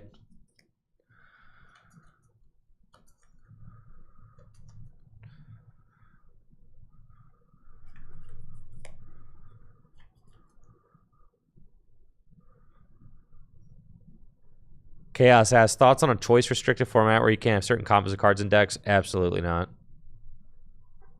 No. You gotta have, like, when people go to gymleaderchallenge.com and read up the rules of the format, I want it to be as inviting, simple, and appealing as possible to the widest amount of people as possible. That's what I want. You know, the format, we're still at a place where the format needs to grow. It needs to continue getting bigger and bigger and bigger and bigger, right? It's not out of the woods yet. It's the biggest, Gym Leader Challenge is the biggest fan-made format, fan-run format in the Pokemon trading card game community by a lot. But it's still not on like a commander level yet. And that's where I think Gym Leader Challenge could get to, is like, it needs to keep growing in order to get to that level. And I think it could get to, it could get to that level. But it's got to keep growing. So you don't want to do anything that could, like, kill the fun.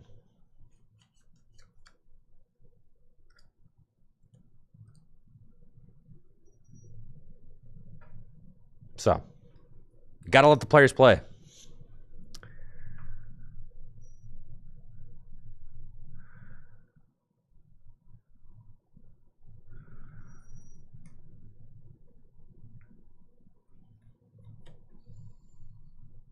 Yeah, Formula One Man on YouTube says I would say it's the biggest alternate format. Yeah, I mean it is. It's the second biggest format in Pokemon, right? So, rip to expanded.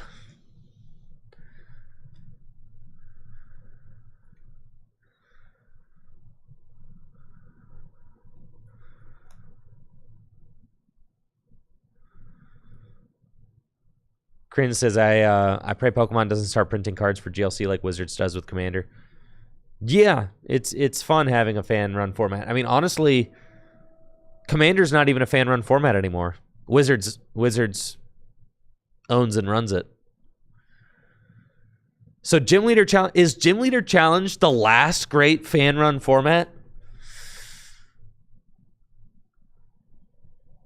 Let's freaking go, chatters. All right, round 3 is upon us. Let's go. Ah!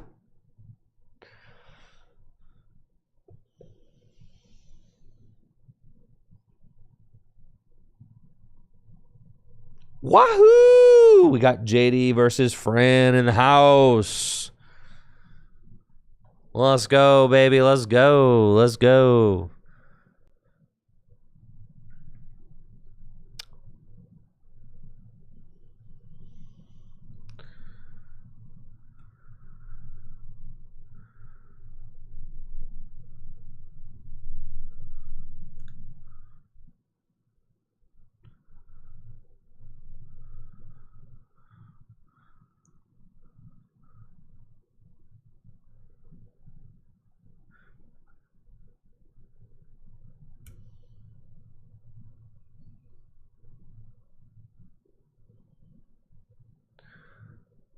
I'm pretty sure that's how you spell JD's last name, but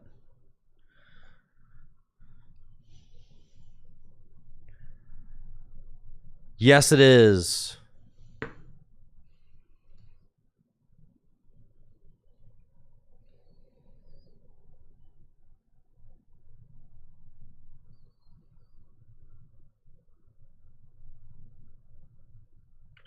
Fun matchup ahead. We've got Metal versus Water as these players compete in round 3 of 5.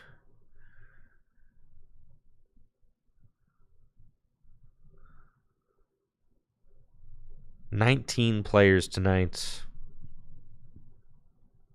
Lots of store credit in the prize pool. I guess I could do the math and figure out exactly how much store credit's in the prize pool. Hold on. Let me get out my calculator. 19 times 5. 19 times 5 times 1.5 because we've got 150. We've got 150% store credit payout bonus happening right now through April to celebrate the new storefront. So $142.50 up for grabs tonight at tonight's Gym Leader Challenge League nights. $142 of store credits. Let's go, let's go.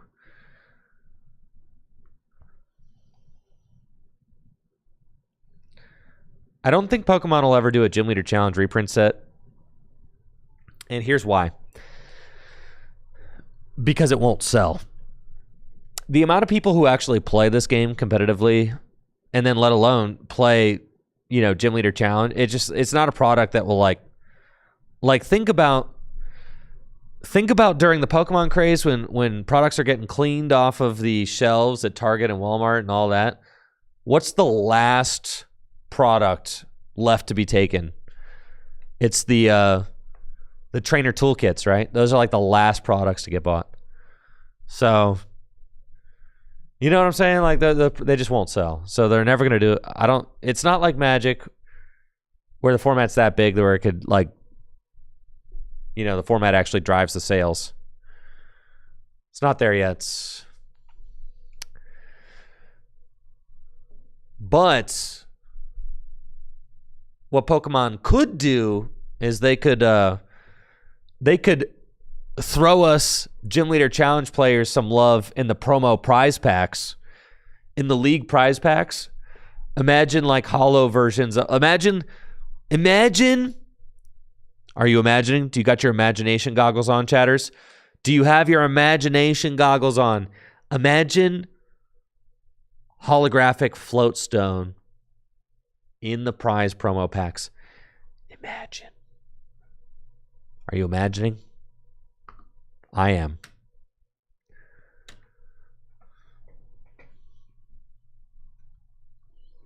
Oh, I'm imagining. Okay, Fran up first, uses Poké Gear.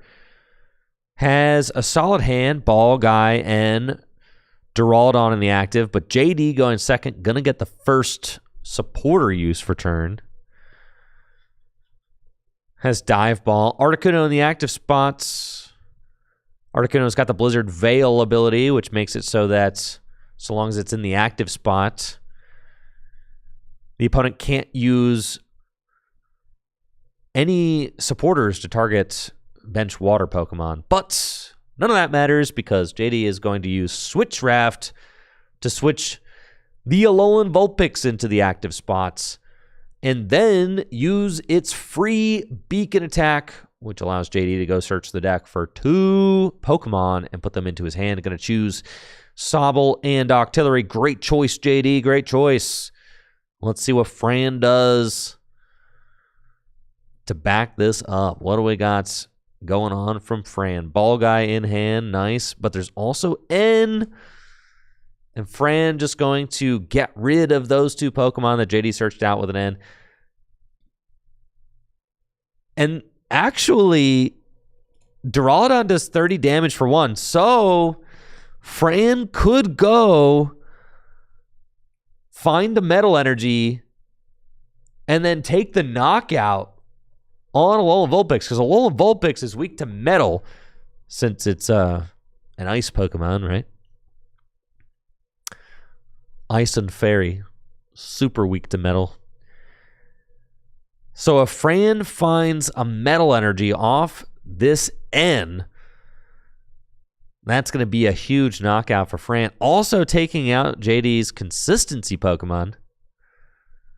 Floatstone, Ball Guy, Level Ball.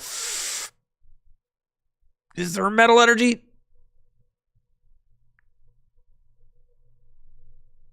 That's too many, Fran. Just play ball, Fran. Just play ball. Play ball. Play ball. All right. You're about to use Nest Ball anyway, so who cares? Or you're about to use Level Ball, so who cares? Keep it pushing. Huge whiff there on the energy, though. Not what you want to see.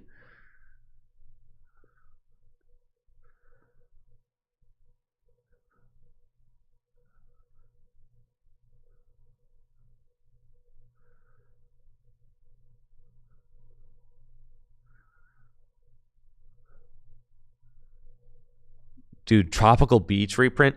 I'm pretty sure TPCI will never reprint Tropical Beach. I think that's the reality we're living in right now. Tropical Beach will never get reprinted. I know. It is a sad reality, folks.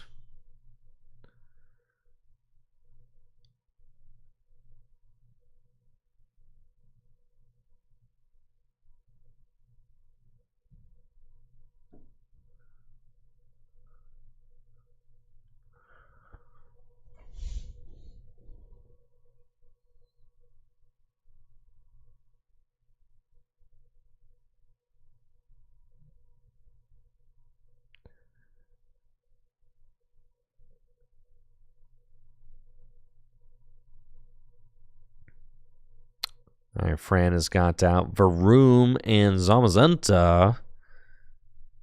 Then JD's got Ball Guy. So a huge turn for JD, getting to stabilize with some balls. Ball Guy allows you to search your deck for up to 3 cards with the word ball in its name. Ultra Ball, Nest Ball, and Quick Ball are the choices. Dive Ball's already been played, unfortunately. Nest Ball, though, can go fetch out a basic Pokemon. There we go. Sobble hitting the bench. And then Quick Ball. Looks like it's going to be discarding Gladian. And the Whalmer is getting targeted.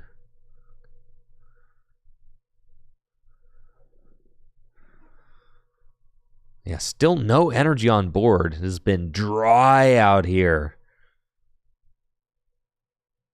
So dry. JD gonna grab the Whalmer. And then weighing that last choice. Gonna be an Ultra Ball.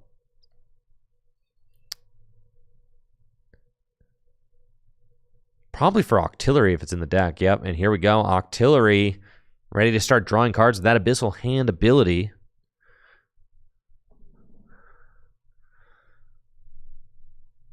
Yo, does Full Grip Games have a Twitch account now? Full Grip Games _official? That's hype.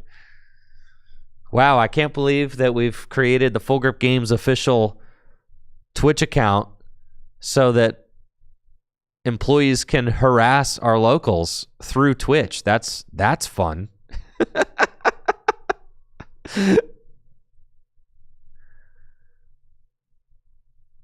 All right, Abyssal Hand for 2. And the first energy of the game has been dropped.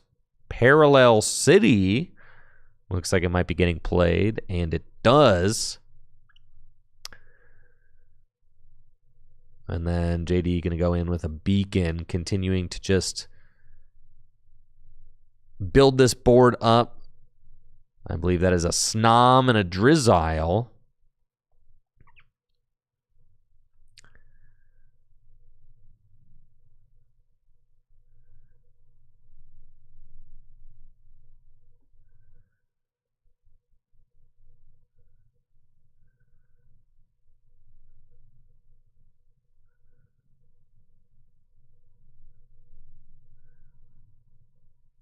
Yes, what's fun is that at Gym Leader Challenge League, at our league nights when I'm streaming, they can cast the stream to the TV in the tournament hall, but they needed a Twitch account in order to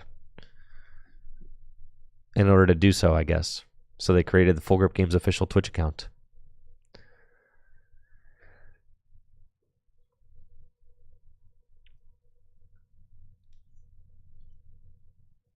Now Fran will go for Ball Guy. Now, Fran did decide to go for N last turn instead of playing Ball Guy. And I get why Fran did that, right? Because you're trying to go for the Metal Sharpener for knockout. I mean, that would be nice. But then it did set Fran a turn behind as far as like getting her Pokemon into play. And now, like a turn later, she's having to play Ball Guy, which is nice. I mean, it's going to allow her to go search out some balls and go get some dudes. Like, love getting dudes with my balls. It's great. We got Jirachi off of Nest Ball, and then Ultra Ball.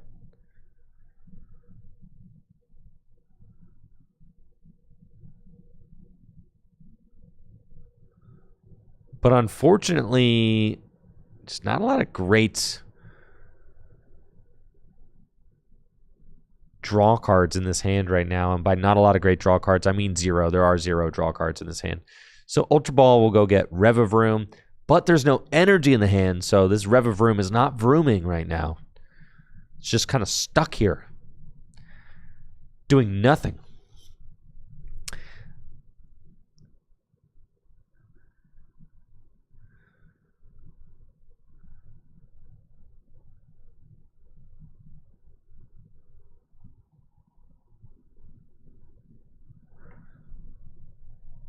Okay, Floatstone on the Drawdon is going to allow Jirachi to make its way into the active for a Stellar Wish ability. What do we got? Look at the top 5 cards of the deck. You can put a trainer you find there into your hand, and it's looking like it's going to be Raihan, but that Raihan ain't doing diddly squat because Fran has not seen a metal energy yet. So metal goggles technically more useful.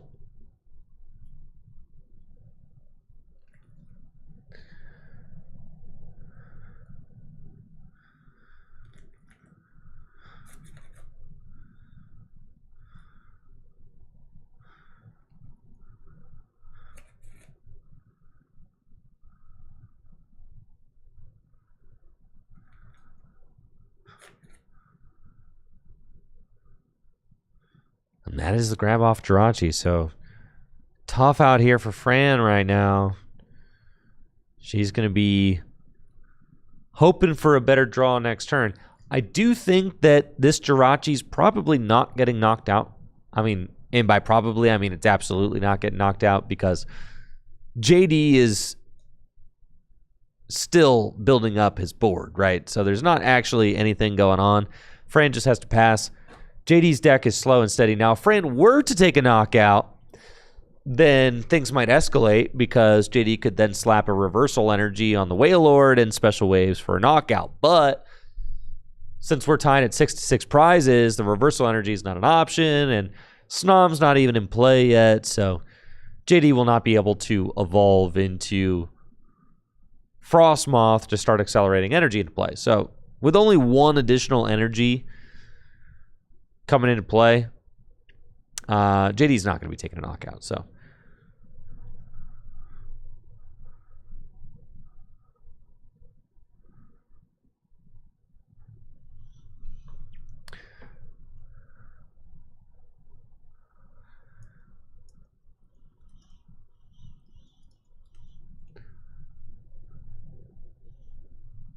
JD's going to get Hisuian Heavy Ball and Wailord off an Irida.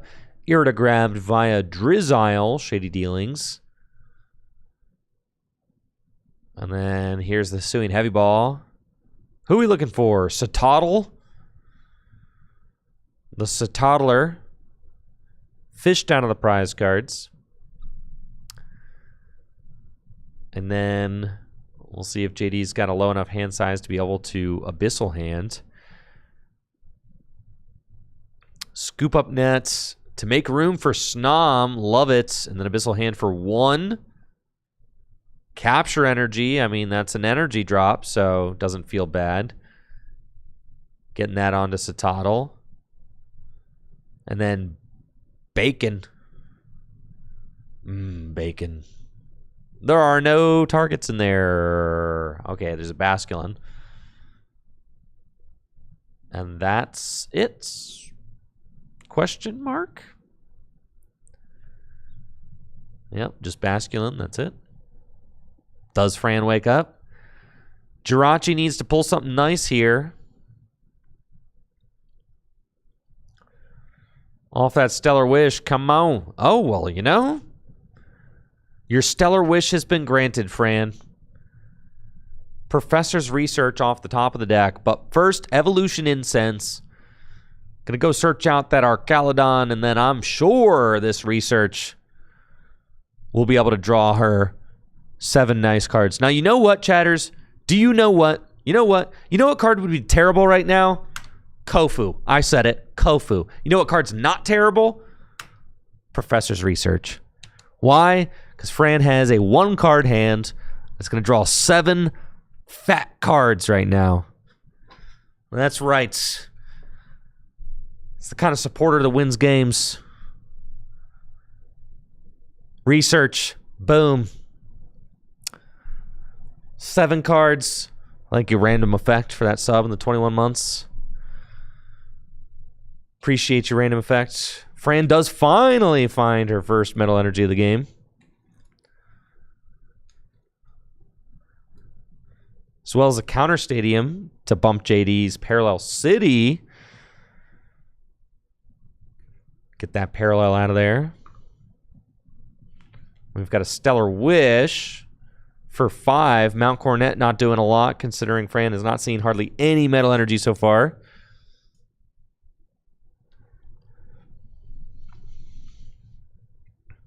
Fran's just going to take Rescue Stretcher. But at this point, JD's board is starting to look pretty intimidating. Right? It's pretty scary. However, Zamazenta retaliate. I mean, do 220 damage. It's a lot of damage. However, cannot knock out a Wailord. So that's worth noting. Wailord kind of thick.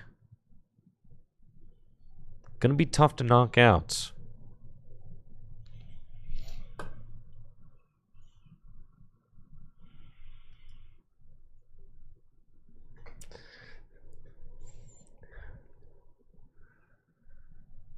Yeah, no Matang. No Bronzong either. Oof, yeah, that is rough.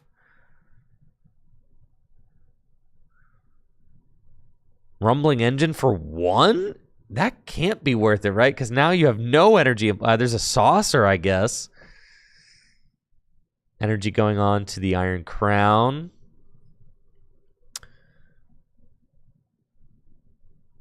Cypher Maniac's code breaking for next turn. Fran's just going a little bit slow. Really, that being the first energy in play for Fran is just really going to hurt.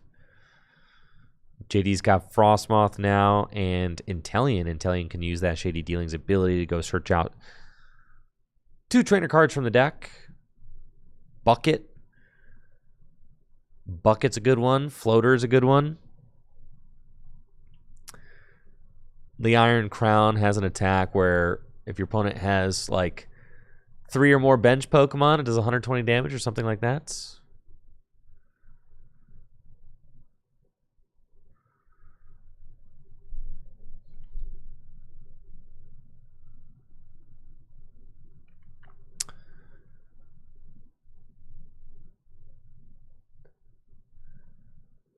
Capacious Bucket, and what else we got?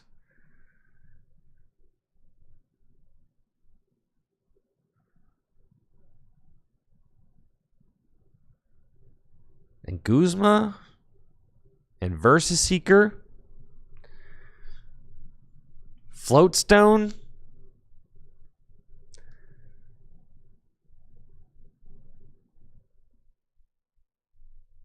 JD thinking intently about what the second grab off of Shady Dealing is going to be. I think Floatstone seems reasonable. Verse Seeker is cool. I mean, nobody plays Colress anymore. I mean, Colress is so good, man. I'm playing Colress until I die, for sure. Colress is just that nut supporter. I cut Cynthia before I cut Colress. Colress is crazy.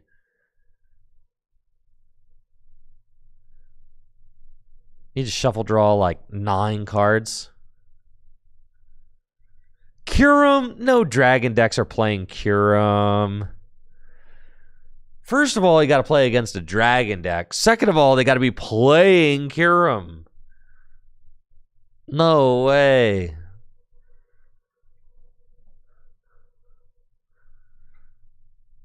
Thankfully, there's enough people who are scared to play Colress that nobody is playing Kyurem in their Dragon deck.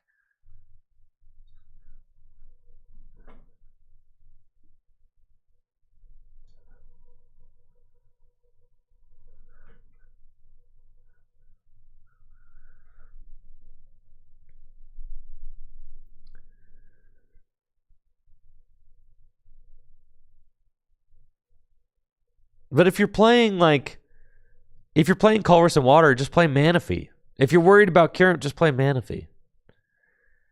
They're not going to cancel and clone you.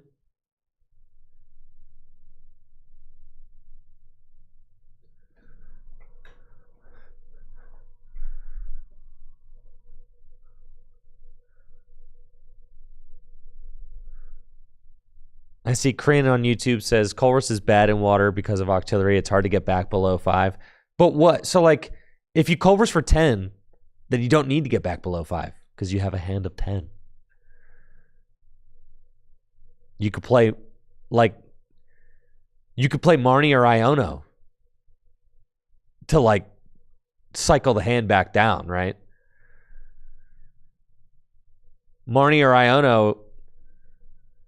A 10-card bust hand? If you've got a 10-card hand and it sucks, then that's a deck problem.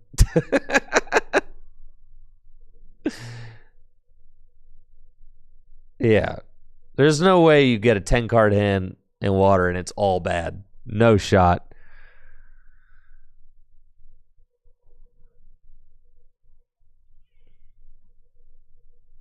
No shot. Color, I think water is like one of the decks. Water and like grass are decks where Colress is just phenomenal in both of those decks. I also am a huge stan of Colress and Psychic too.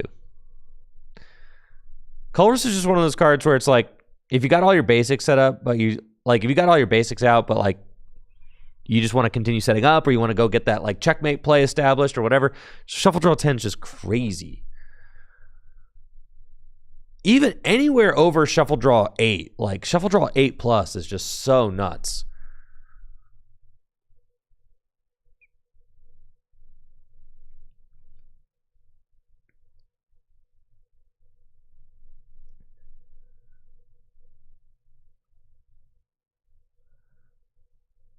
All right, Fran has got Arcalon on him and is up against this whale, though.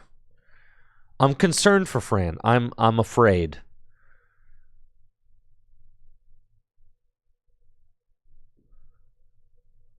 Would a draw 4, nothing else be good? Draw 4, nothing else would be broken. We would all play that card. I wouldn't even be... Yeah, if a card just said draw 4, we'd all play it. For sure.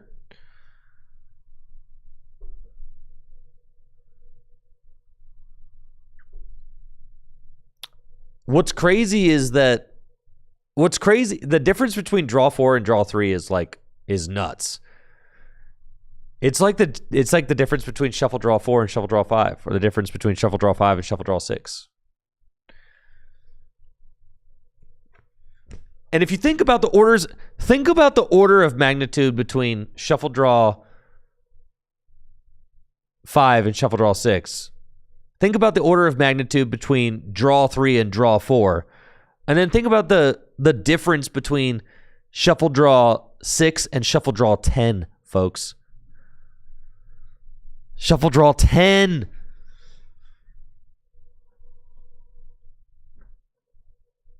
Oh, yeah. Mallow and Lana. Yeah, JD is out here cooking with the whale.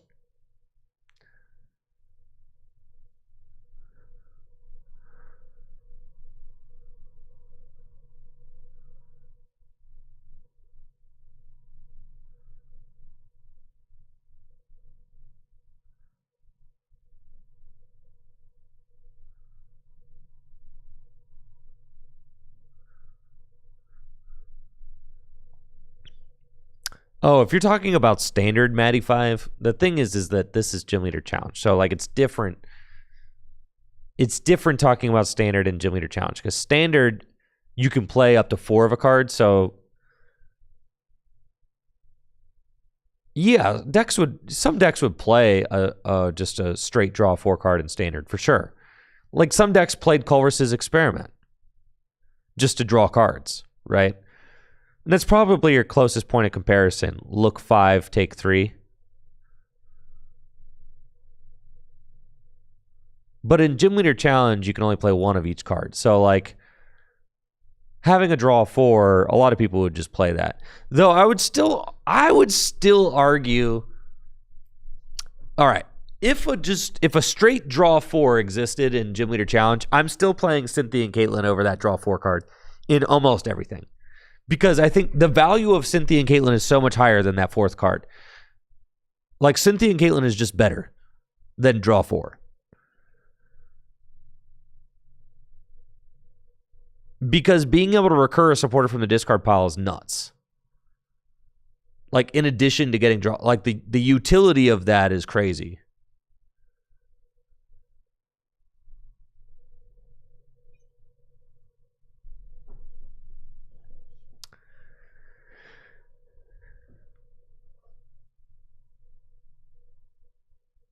All right, Zamazenta going in with the Retaliate. 190 damage because the Wailord takes 30 less damage because of its ability. JD just absolutely tearing through this metal deck with the Wailord. Special waves.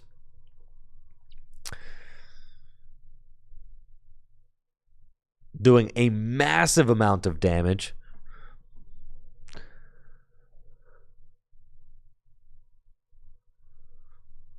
I cannot wait for the new Wailord to come out in our upcoming set, Journey Together. Special Wave is doing 240 damage right now. I am a Hydro Pump water deck enjoyer myself, so the new Wailord is going to go very well in my Hydro Pump deck. It's got 240 hit points, total units.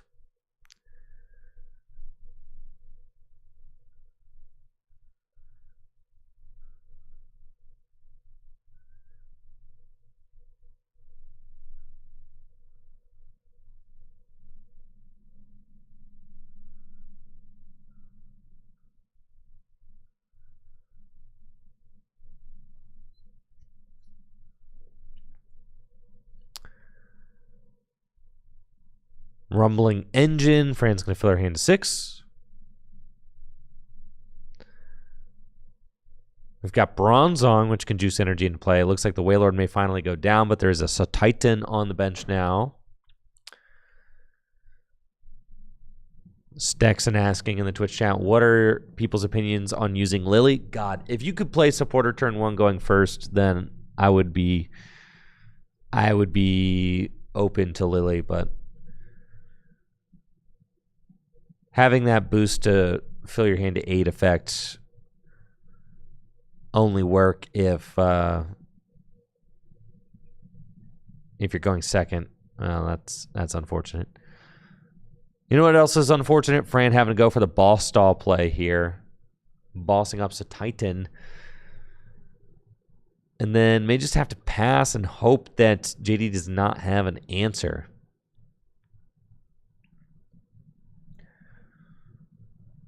Metal Links will juice another energy onto our Caledon, but Fran not going to be able to launch an attack this turn, so it's just going to have to pass it up. Mewtwo asking, can I make a Kofu emote? I'll think about it.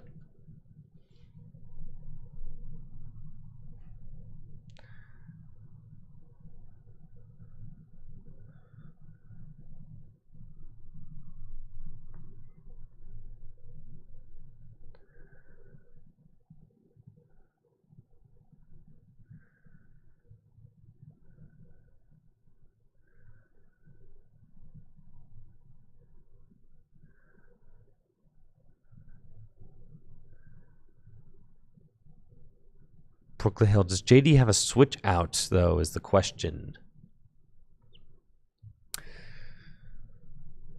Frostmoth can only accelerate energy to the bench. So that's the Titan with a retreat cost of 3. JD just has to pass. Wow. Ooh, and Guzma. Fran's got both Guzma and Tate and Liza. Bronzong, Metal Links. All right, our Caledon is cooking. And now Fran can basically handpick whoever she wants to knock out. It's probably got to be the Wailord, right? I mean, Wailord's a guaranteed 240 damage on board. You just have to take that thing out. Yeah, it doesn't feel great, but what else are you going to do, right? And then our Caledon will swing, take the KO, and Fran finally on the board. Knocking out Wailord, finds Professor's Letter.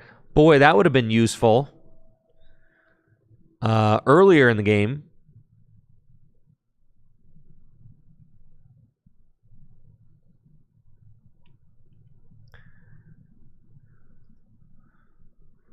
All right, JD's got draw for turn, Aqua Patch, Raihan in hand. Easy attack with Titan here to clean up. So Titan goes well with Wailord. It also has an attack that does more damage if you have special energy attached to it. It has got 180 hit points, and the special horn attack 80 plus 140 more if it has a special energy attached.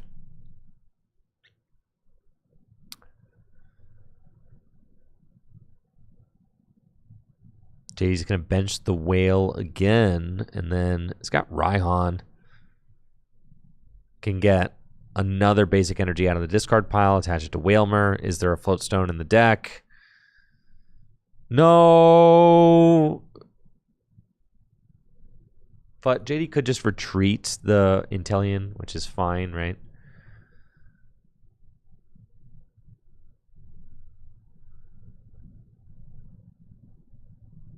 That would be fine.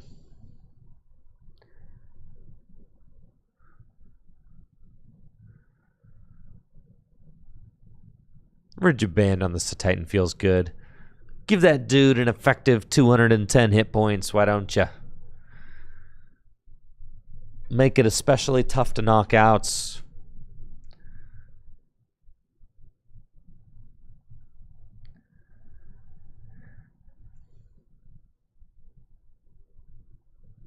Oh, it is weak to metal. You're so right for that.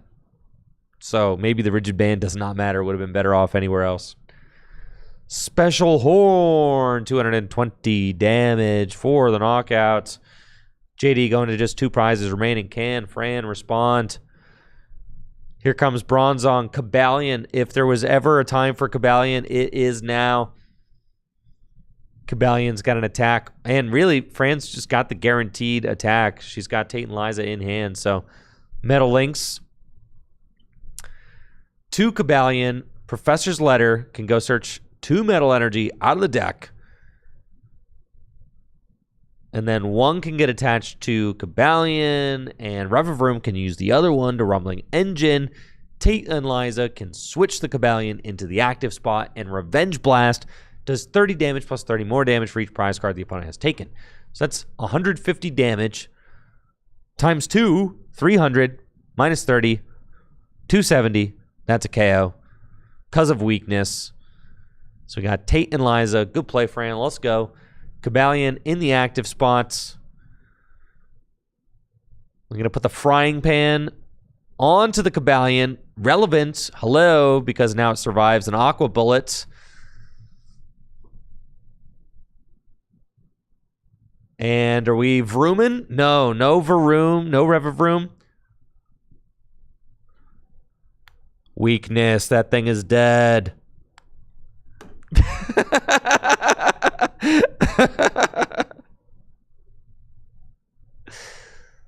Wailord back in action.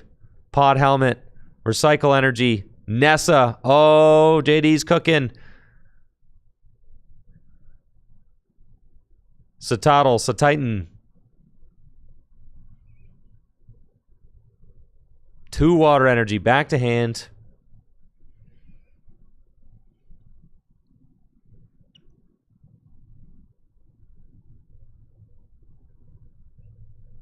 And JD retreats the reversal off and back in the paint with Wailord. Oh my goodness.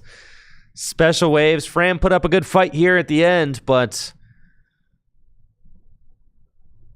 another Wailord.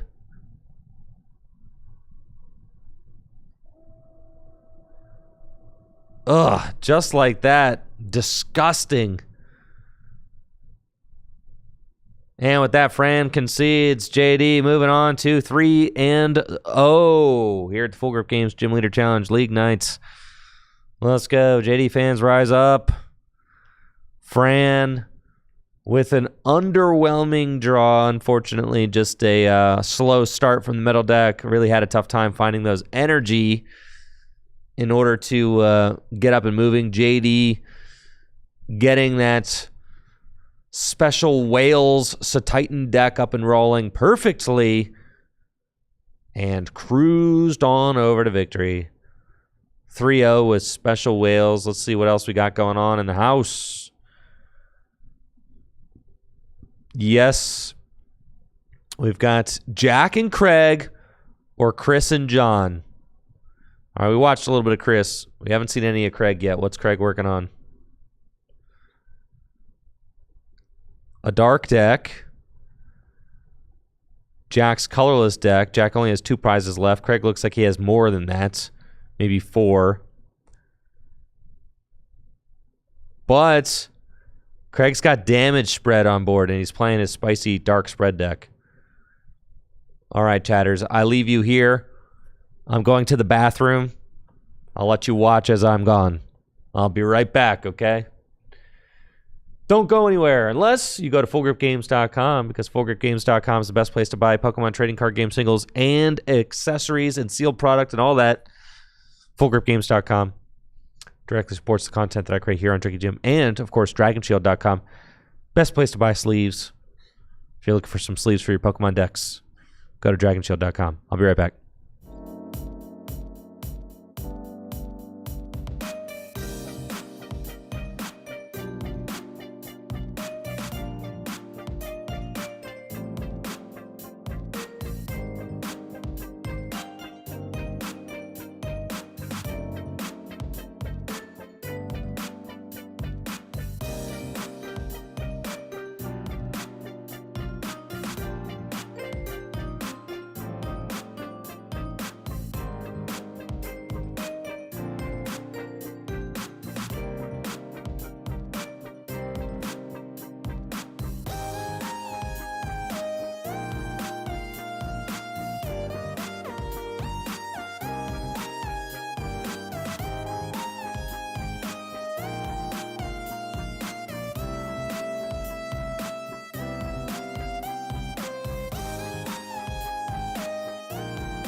We're so back.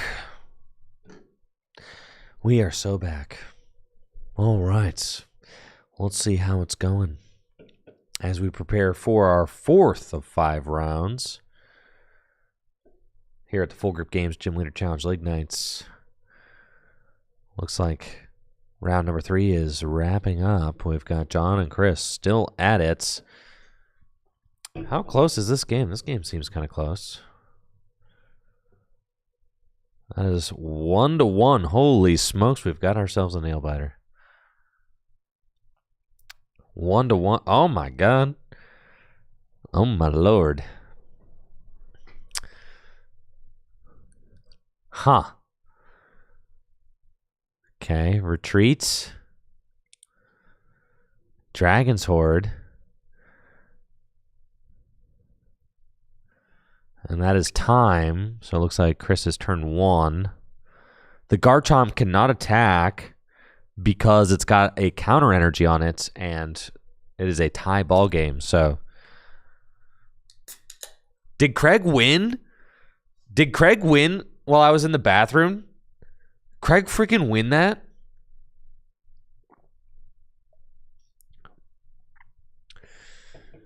I knew I was about to miss something crazy.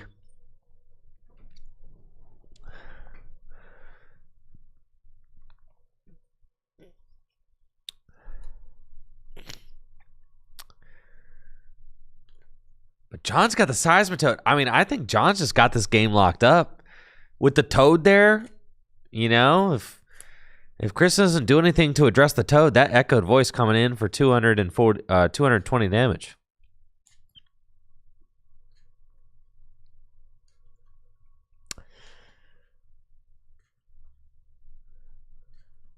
And that's it. John taking the dub will advance to 3-0. Look at that. GG's, GG's, GG's, GG's. Wait, Craig and Jack are in sudden death? Wait a minute. Hold on. How are Craig and Jack? Oh, because Craig knocked himself out with Weavile.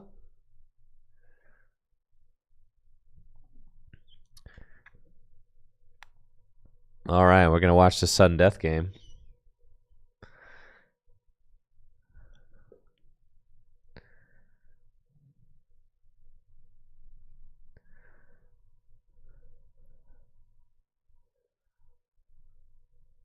Okay, let's see. Let's see.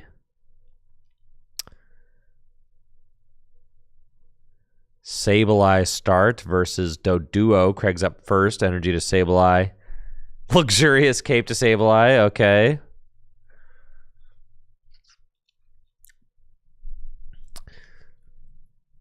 This is first prize wins.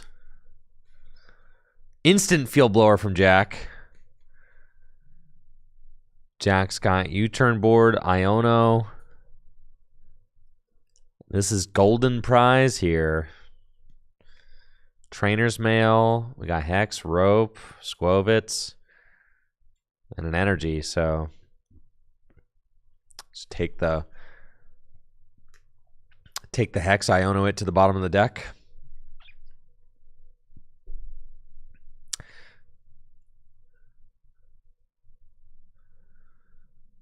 Seems fine, right? Yeah, so I think what happened was that Craig used the Weavile that has the Rule of Evil attack, which does 60 damage to all Pokemon with abilities. He must have knocked out all of Jack's remaining Pokemon and also Jack's remaining prize card on his own bench. So that's certainly what happened.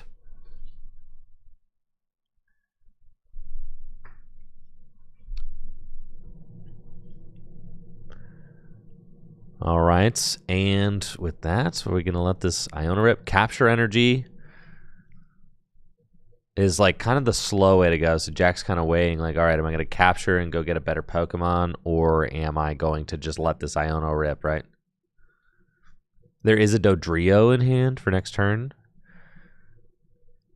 I don't like hate capture for like Snorlax just to get it out, right? Because if you just Iono with just the... If you Iono with just the Doduo active, you do kind of run the risk of not finding a Pokemon off these 6. There is an Ultra Ball there, so guaranteed Pokemon find. Like, do you see what I'm saying? Like, that was kind of sketchy, wasn't it? Like, if you capture for the Snorlax there, it's like slightly less sketch.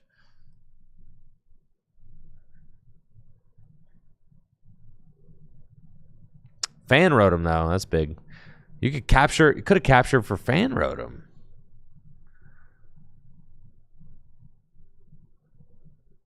Now, unfortunately, Jack does not have a stadium, or else I think this game would be over, right?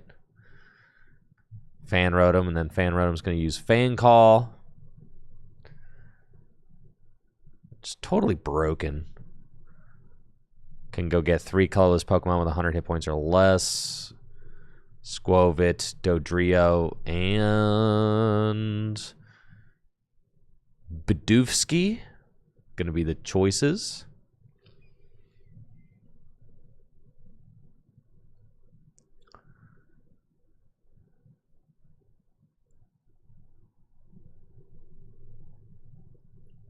It's sudden death in time, so if no one wins... So what turn is it?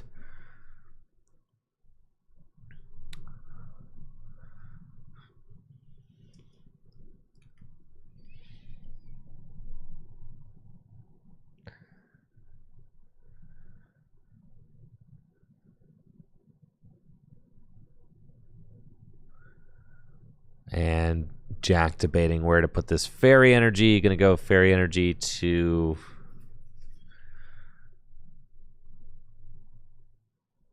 I think that's fine. Slap it on Fan Rotom, right? All right, Doduo going to do a little peck or something for 20? 30? Hoopa! Nestball Hoopa, it's game over. Craig's got it. Letter. Yes, and Craig takes the win in sudden death. Hoopa is a good card, folks. Hoopa is a really good card. There we go. Craig getting the nasty dub in sudden death. Golden prize wins after that epic comeback. Wow. What a crazy, crazy way to finish that game off. Craig going to advance to, I suspect, 3-0? I don't know. We'll have to get the standings up.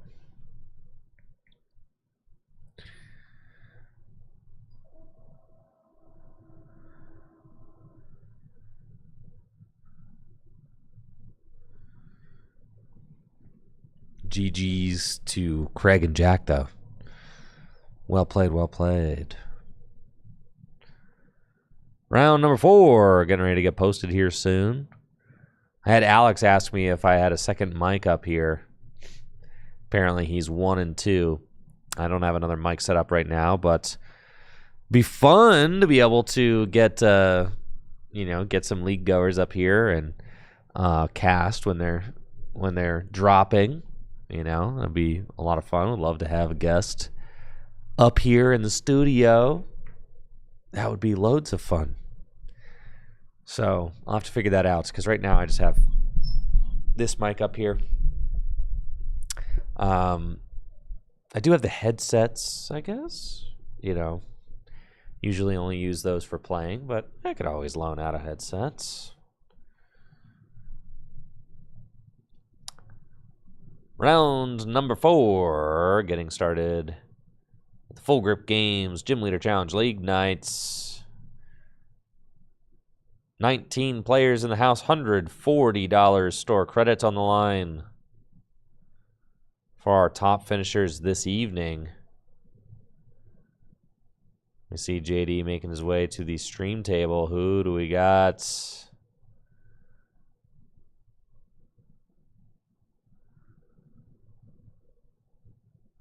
JD versus John, a battle of the water decks. Let's go, chatters. Let's go. Let's get some hype going for these water decks in the chats. Yes. This is the matchup I wanted to see. Who's going to take it? Is it going to be John with the Palafin Seismitoad deck, or is it going to be JD with the Special Whales?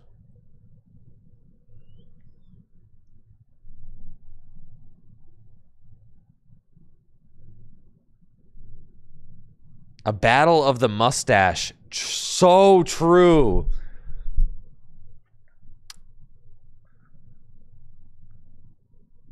That is a glorious stash, indeed. And then if we take a look, John also has a very nice stash. Yes, two glorious mustachioed men. Show us the stash. There we go. Oh, yeah, that's a nice part on that stash, you know? That was a nice part.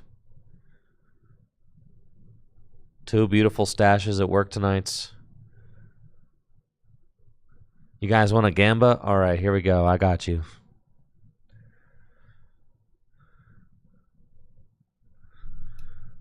We should Gamba on all of them. It's just that I rarely have time to do it all between commentating and producing and getting the overlay set up.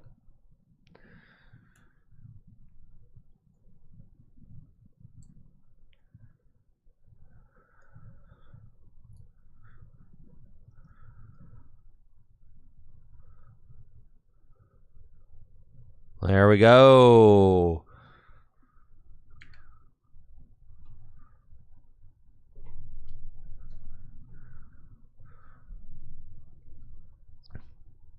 Ooh, John's hand is looking poor.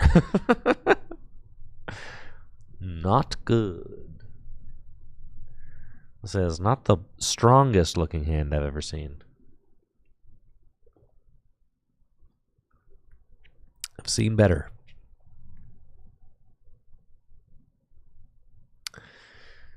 JD's hand. Thank you, Teal of Fortune, for that sub on Twitch. 16 months. Appreciate the continued support. Thanks, Teal. John's up first. Water off the top. Not what you need in order to get out of this dud of a hand. Ay, ay, ay. Water to Remoraid, and that's a pass. And JD got Ball Guy into Beacon start. Ooh, ay, ay, ay. Putting the pressure on. That is a very strong start from JD.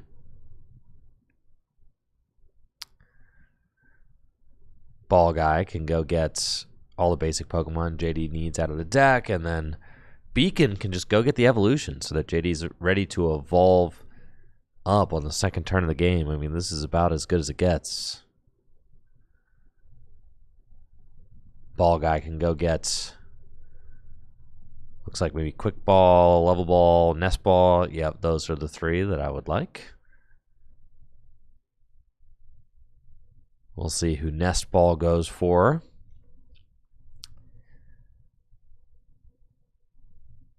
Looks like Remoraid getting eyed up, Sobble getting eyed up. Yup.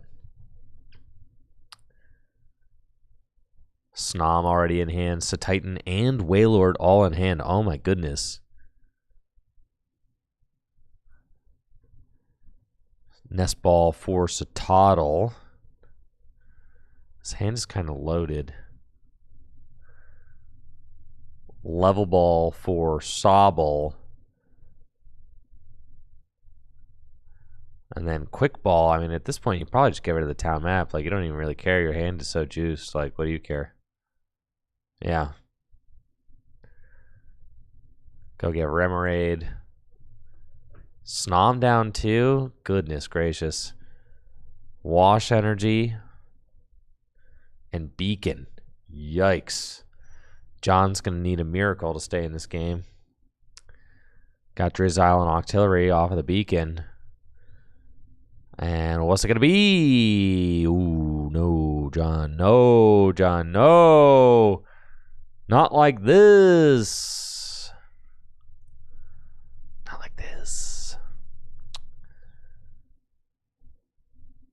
Oh, you hate it when your singleton deck does singleton things.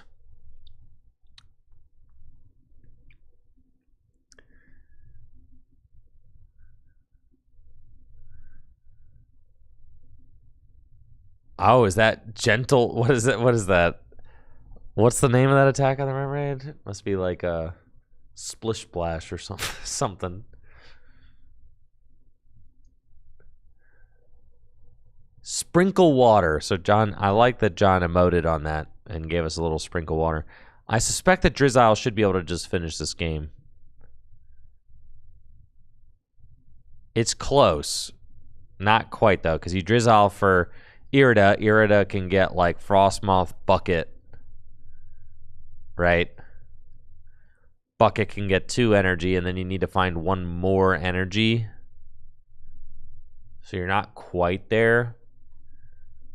If Drizzile got Guz Mahala, you're also not quite there, right?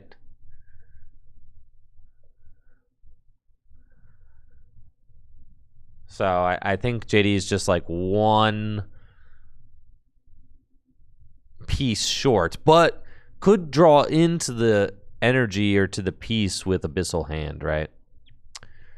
I like this line from JD. Just go get the Bucket Moth. Yeah, with the Irida, I like this. Evolve into Moth, Bucket, go get the energy, and then you just say, like, all right, if I draw into 1 more energy or Air Balloon or Floatstone, anything,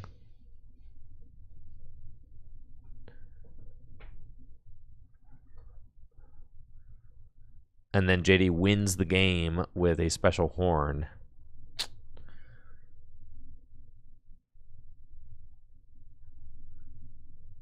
So let's see, does JD find the energy or the switch outs off of this Abyssal Hand? I think JD will get to draw just 2 cards. Ice Dance, both of them onto the Titan, and no more playables in hand. Abyssal Hand to draw 2.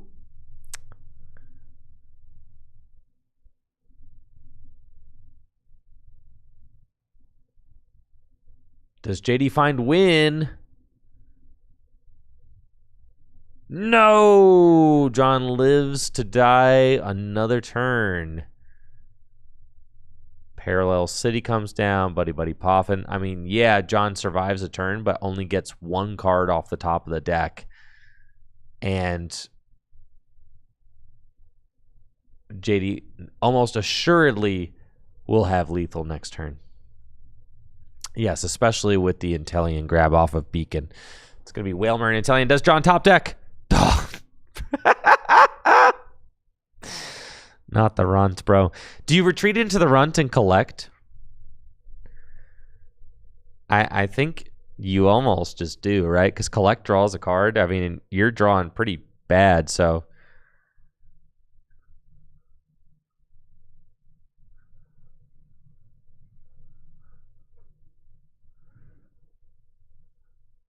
Nope, just another 10 damage. Yeah, would have liked to see John call COLECT. It's free for you and cheap for them. You know, get Carrot Top on the phone. But that's okay. John just believing in the top deck here.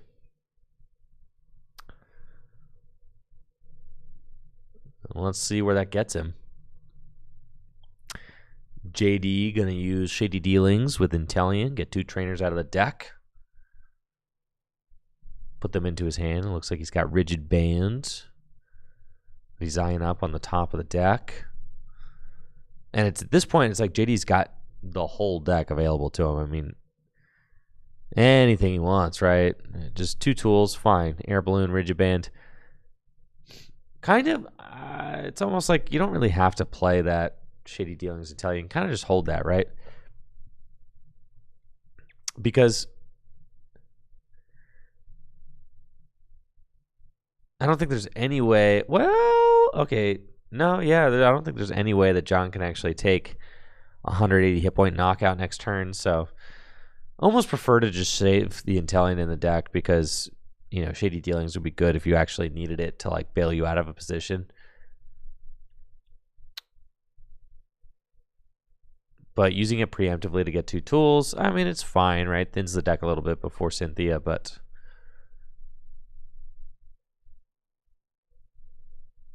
at this point, there's not too much that can go wrong for JD because John has not had too much going on. Hisuian Heavy Ball and a fail, so we did see that the Scoop Up Net is actually in JD's prizes. So if he finds that, he can reset the Intellion, and Special Horn will take the knockouts. Dive Ball off the top of the deck. Not great. This is John's first deck search of the game. JD's already so established. I think if John had any chance to win this one, it probably would have been getting out of the gates quickly. But with this slow start from John, I'm worried that even if he does establish Wailord, it's not going to, or even if he does establish the Seismitoad, it's not going to matter because JD will have enough energy in play.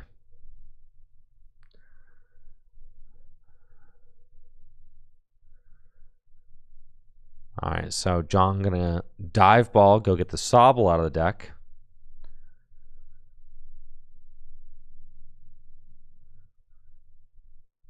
Put that on the bench. Also has, I think, a Rescue Stretcher or Night Stretcher. Nope, there's a Floatstone I saw. Never mind. No, there's a Rescue Stretcher. Okay, it's the promo one.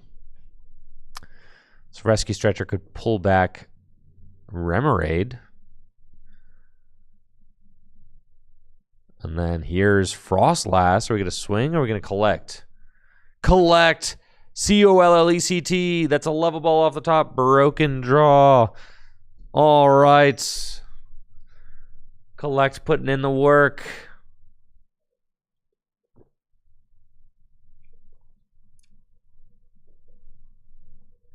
Let's go.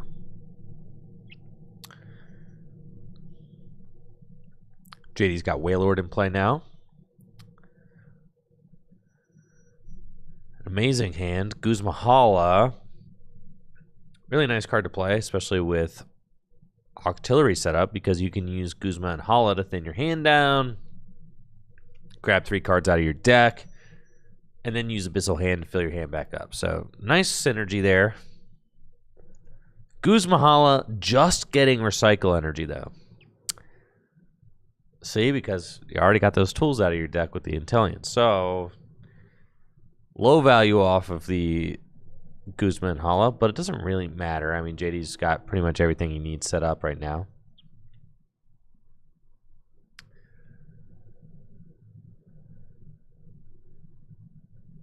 Special energy to Wailord, the recycle energy, and then Abyssal Hand for 2.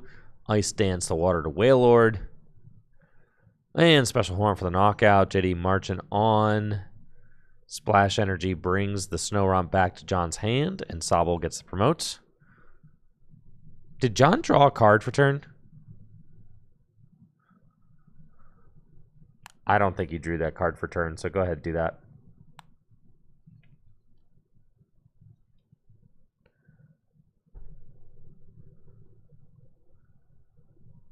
You did not draw for turn.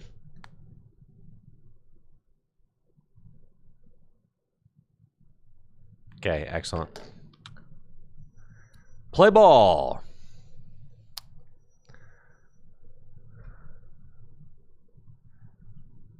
We got Drizzile off the level ball. Can use Shady Dealings.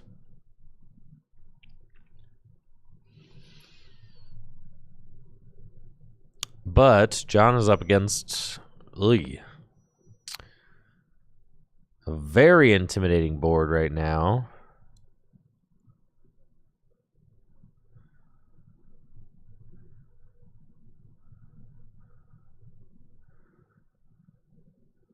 And what can be done about it?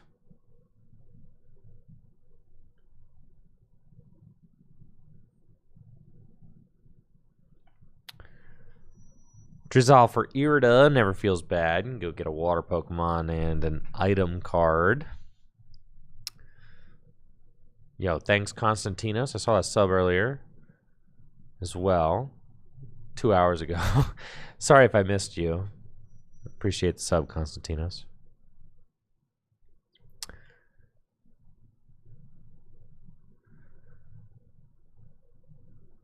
Alright, Irida's going to get an item and a water Pokemon.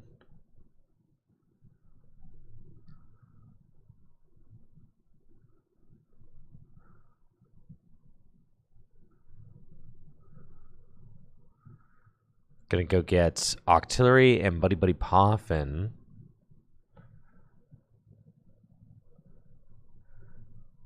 Buddy Buddy Poffin can go get Basculin and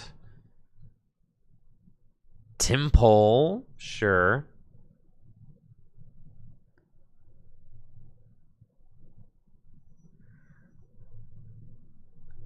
The collect joke only works with a chat full of us old dudes. I know. I know. I know it does. Yeah.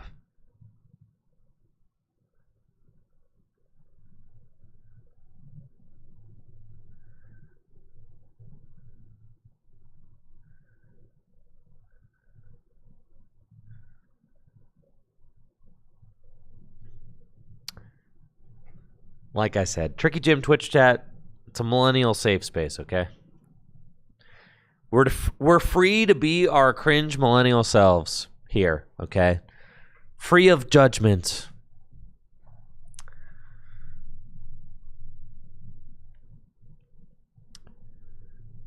Floatstone to Drizzile.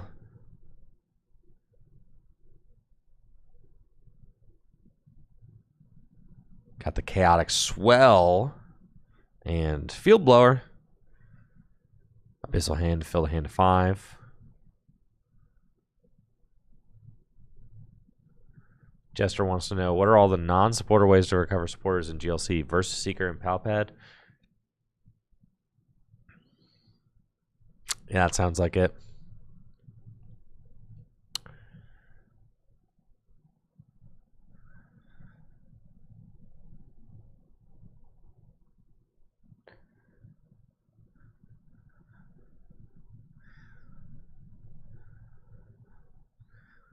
Looks like Finizen is going to use its Rapid Evolution attack.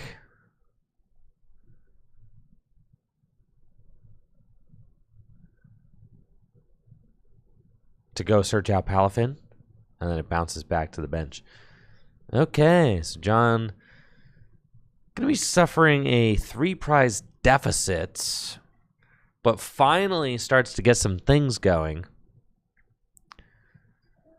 JD has got Marnie, which can throw these hands to the bottom of the deck. John will get 4. JD gets 5. But both players got Octillery out, so they can fill their hands to 5 with Abyssal Hand.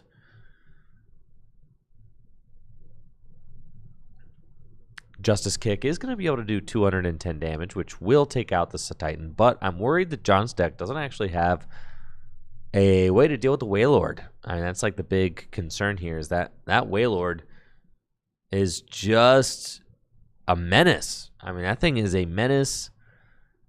200 and effectively 230 hit points with its ability that makes it take 30 less damage from attacks.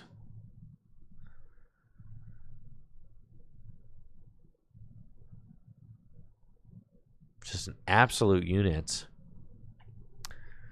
And then dealing 240 damage is clearing just about everything in the formats.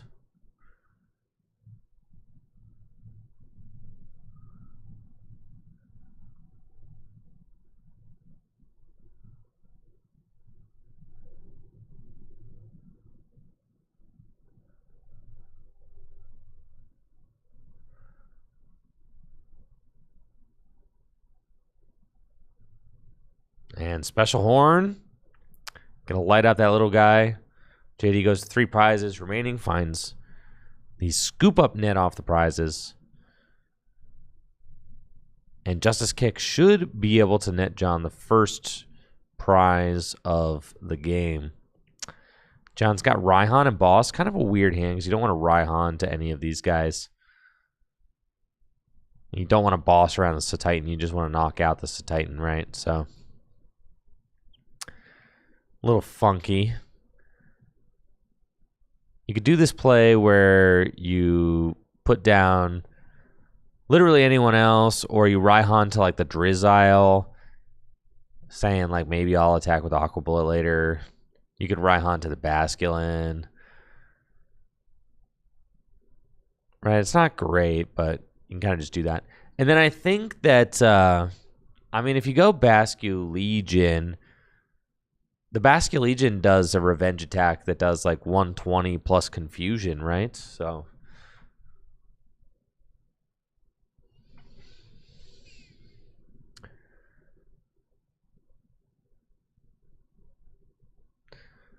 John is going to end up using Raihan to the Basculin, and we'll see what card he decides to grab. Line up Super Rod, maybe. I did ask Natalie to send me pairings, so let's see what these standings are looking at. Hunter Horak is 0-3. No, Hunter, not 0-3. Oh, no, Hunter, no. 0-3. After that, 0-1 starts. Hate to see it. Ben Morse, 2-1. Chris Scove, 2-1. Craig is 2-1. Fran is 2-1. JD and John are 3-0. Zeely and Heather are both 2-1. Yeah, these are the only 3-0s right now, I think. Yeah. That is the case. These are the only 3-0s in league right now. So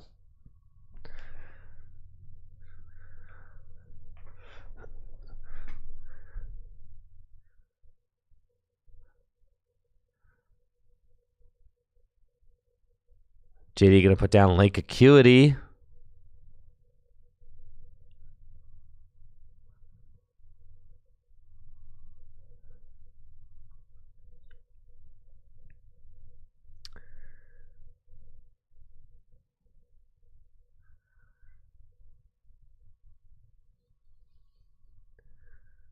Abyssal Hand for 2. Finds Floater and Mallow and Lana.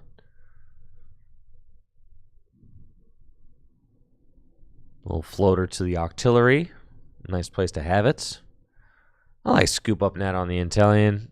Yeah. That's what it's in there for. And then N. Feels good. Ooh, JD does need one more energy on the whale. It's true, actually, and hasn't found it yet. Could miss an attack if he doesn't find... It's just N. If he doesn't find water off of this, could be a disaster.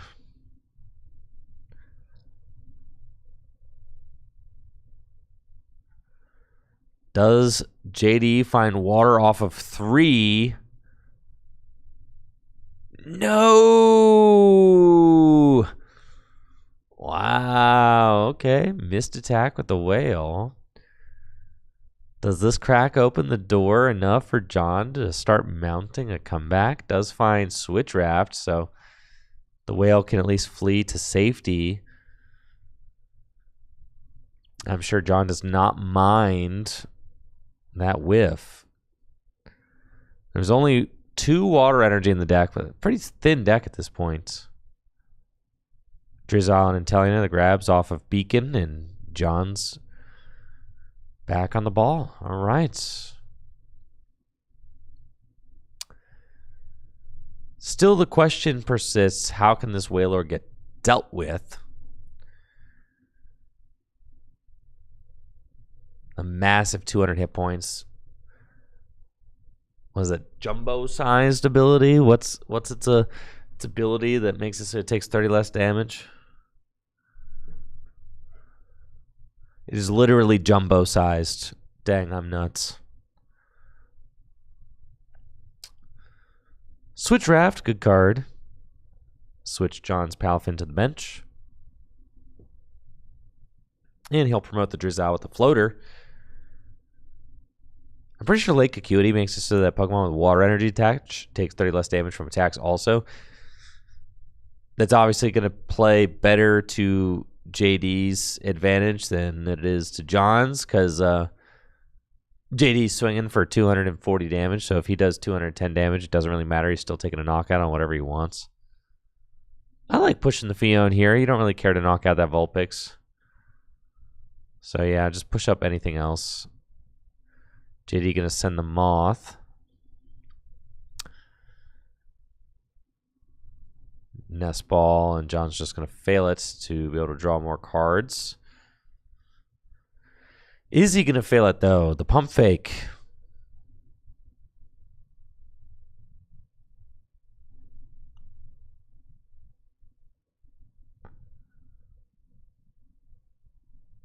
He is going to fail it. The Double Pump Fake.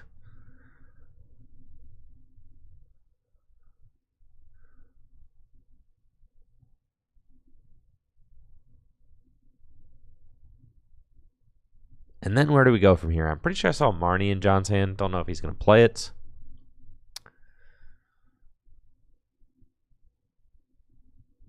Boss at the whale. I like this play from John. Just acknowledging. Listen, like, you've only got one attacker in play. I have to chase down the whale. I have to two-shot it. JD is sitting on Mallow and Lana in hand. The Brooklyn Hill does help. I mean, 210 to put this thing to 180, right? Holy smokes, dude. Justice Kick.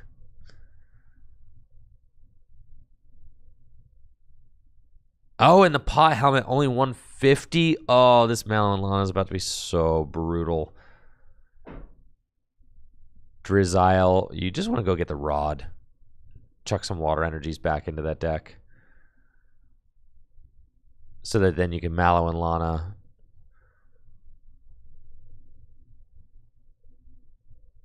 All right, Gladian, sure. I think you just get the Rod. I think your route to victory is you get the Rod, you put in water energies, then you Mallow and Lana.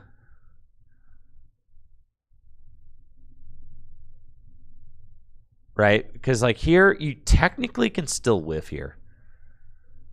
Right? So, you should have put in a couple more water energies. See? He could have whiffed. Just saying. All right. Then we're going to retreat into the whale.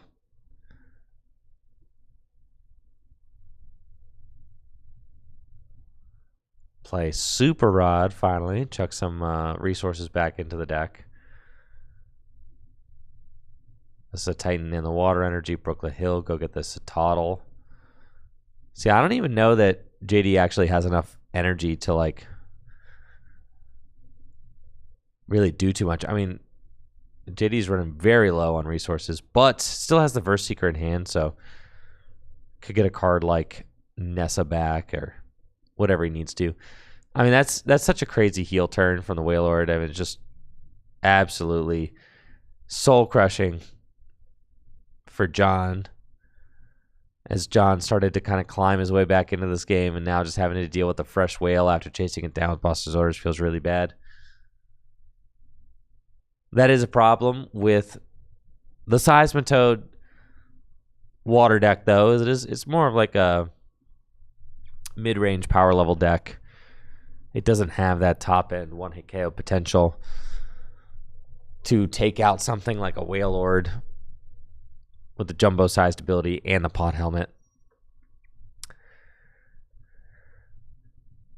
I know a lot of players are thinking that potentially the Wailord could be a way to deal with the new colorless stuff that's coming up, right? Could be. is Wailord the answer to the Hops colorless deck coming out in Journey together? I've heard some musings on that fact. Maybe so. What I really want to do, chatters, what I want to do is I want to get somebody in the studio, and we're going to stress test the Hops Gym Leader Challenge deck. Like, I want to invite a guest to the studio, and we're just going to play Gym Leader Challenge all day, and I'm just going to see if I lose any games with the Hops deck. Like, what does the Hops deck actually lose to? And we'll just spend a day figuring it out.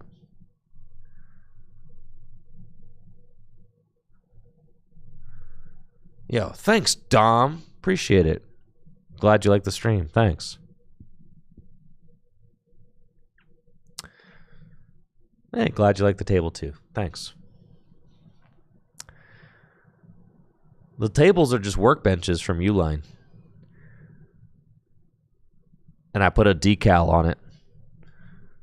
We're actually getting a custom table made for the stream setup, but it's not quite ready yet.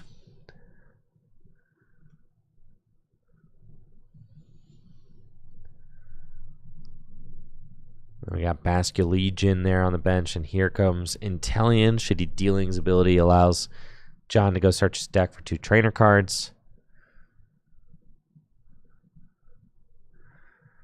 Could I fit 2 tables into this frame for the pre-release? I have to think about how we're going to do the pre-release. I have to think about that.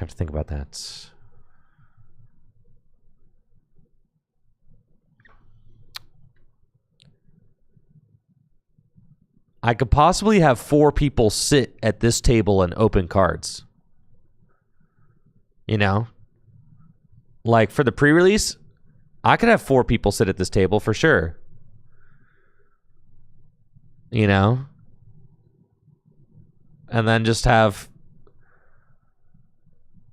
2 and 2 open their cards. That would be fun.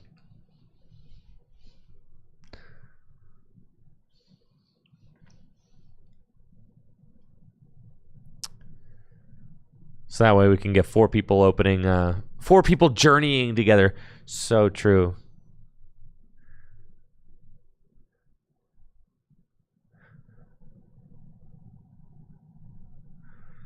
Noob Nick over on YouTube says, for someone new getting into the format, what would you say is a good deck to start off with? Hydro Pump Water or Rillaboom Grass?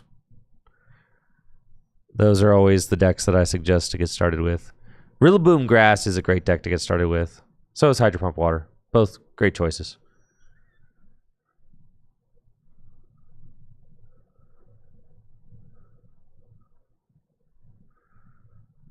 No, Journey Together is not legal tonight. Journey Together doesn't come out for like a month, folks.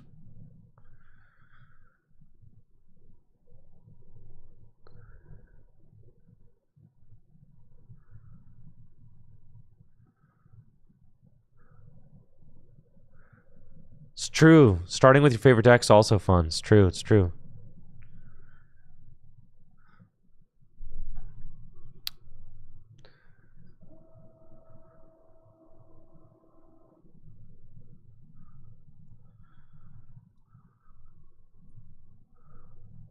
Is Lightning Spread any good? Sure. Yes.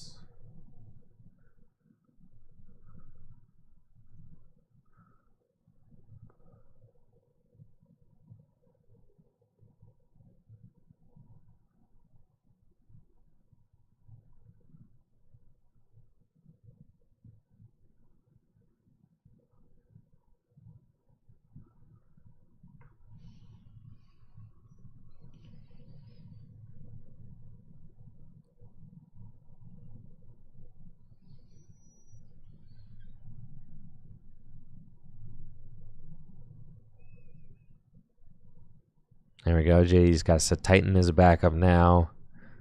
Special Waves takes out the Basculegion. John with 5 prizes left. Totally clean Wailord. big struggle. Elias asking, can I make an updated dark deck? Long overdue IRL GLC YouTube video. All right, John's going to concede. And that is GG's. Is it a concession? No. All right, never mind. I saw the scooping up the prizes, and I was like, oh, it's a concession. No, it is not. John never concedes.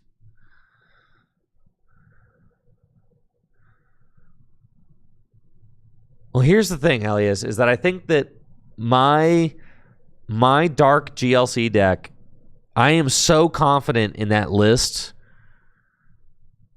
that it is already updated. That's how confident I am. It's already perfect.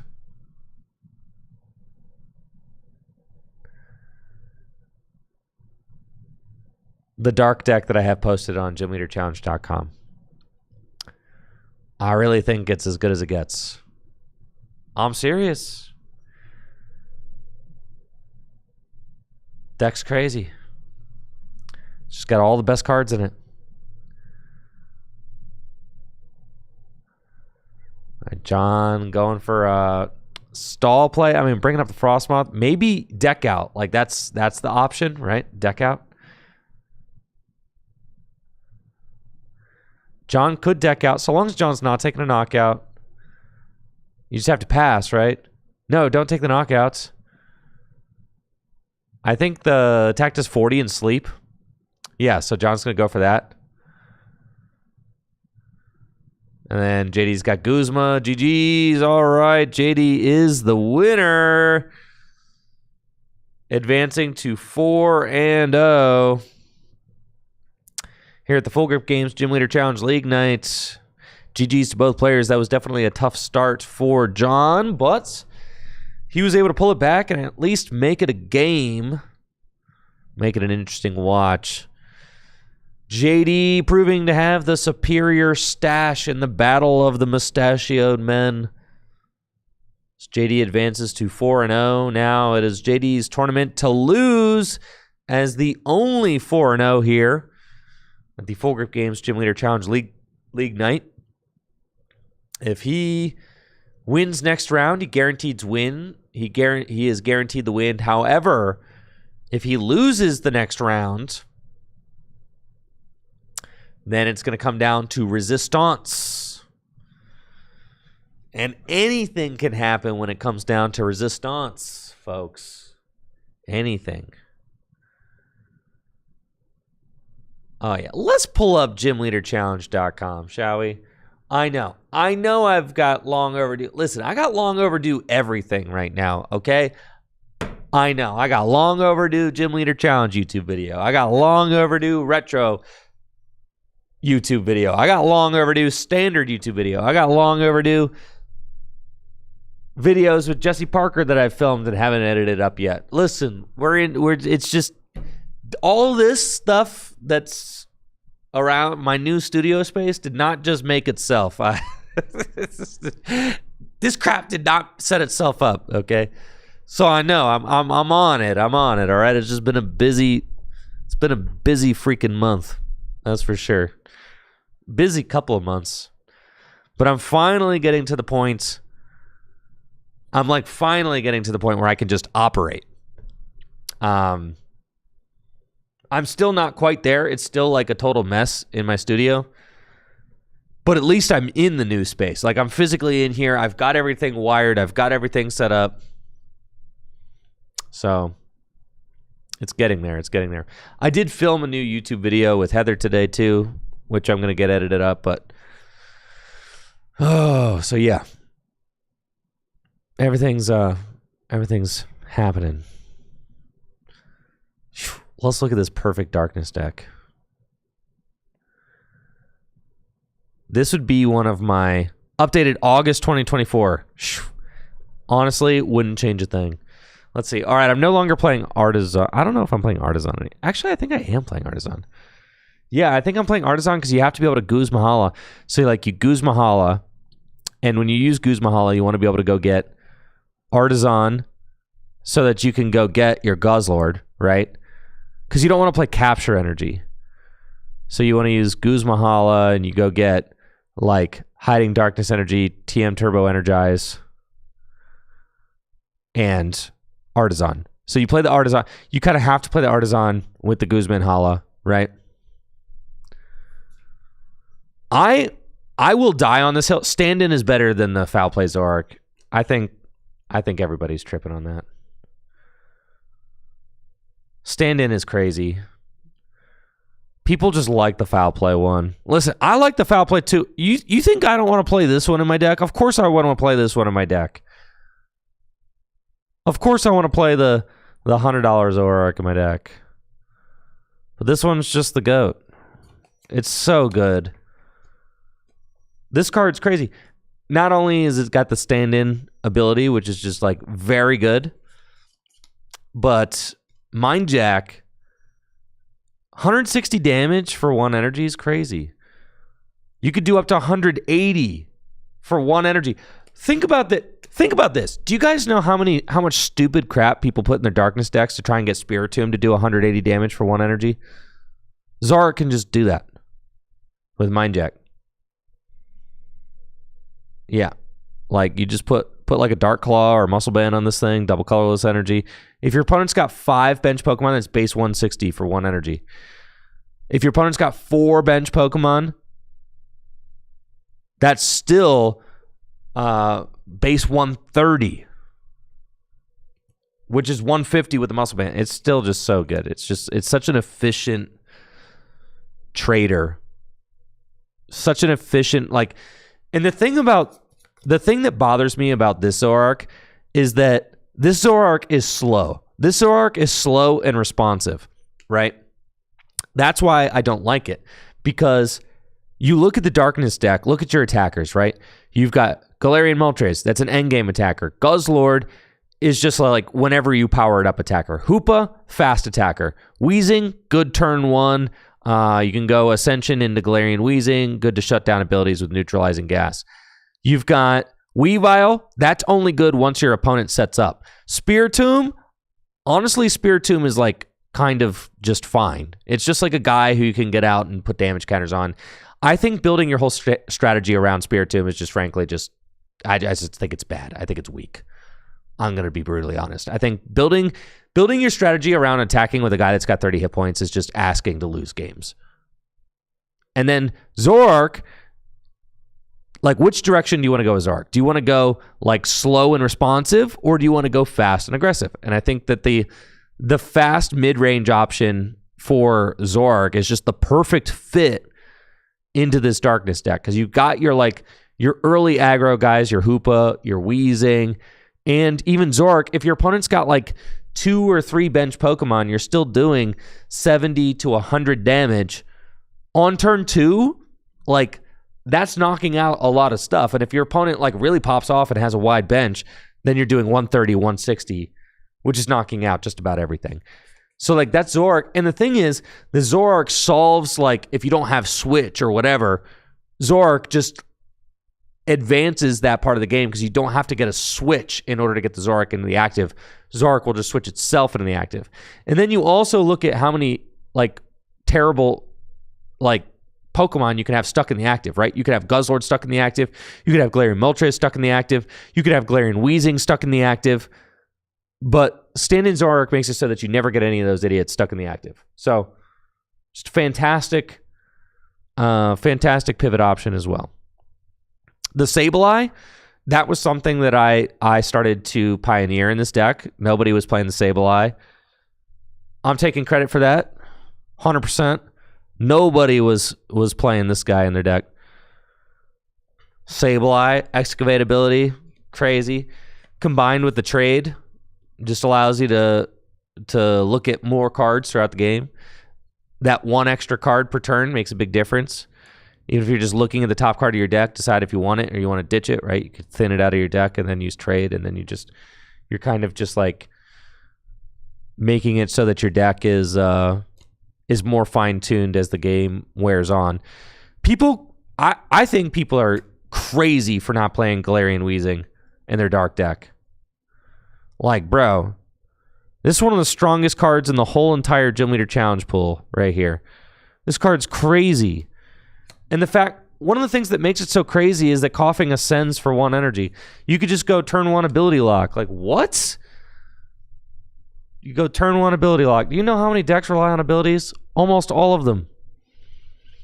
You just go, all right, I'll go turn 1 ability lock. Now you're stuck, and I'm just going to sit here and severe poison for 1 energy while I build up my entire deck behind me, right? So good. Severe poison just like does a decent amount of damage if your opponent's just like taking those damage counters too. The Weavile, and then like, so the deck just has this flow to it where,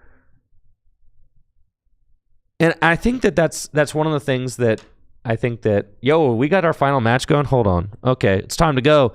Time to go, folks. Time to go. Final match is here. Well, let's get down to the table and see what we got going on. The final match is upon us. Round number 5. I'm going on about the dark deck. It's JD versus Craig. King Craig take down the special whales deck with his very special darkness deck. Let's see. Let's see.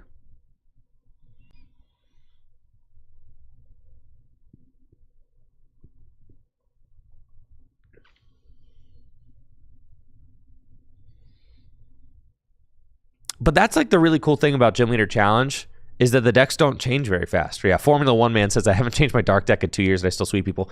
That's what I'm saying. It's the perfect format. It's like a perfect foil to Standard because Standard changes like every couple months, but a lot of players don't want to have to change their deck every couple months. Or if they do want to change their deck, just updating it with like a few like cards that don't cost very much is super preferable. Like, than changing your entire archetype every couple months, right? And the cool thing about that is it really incentivizes you to bling out your deck, right? Like, you don't feel bad blinging out a Gym Leader Challenge deck because if you buy a card like a Full Art N, like that card is expensive and old, but it's like always going to be good, right? So it doesn't really matter.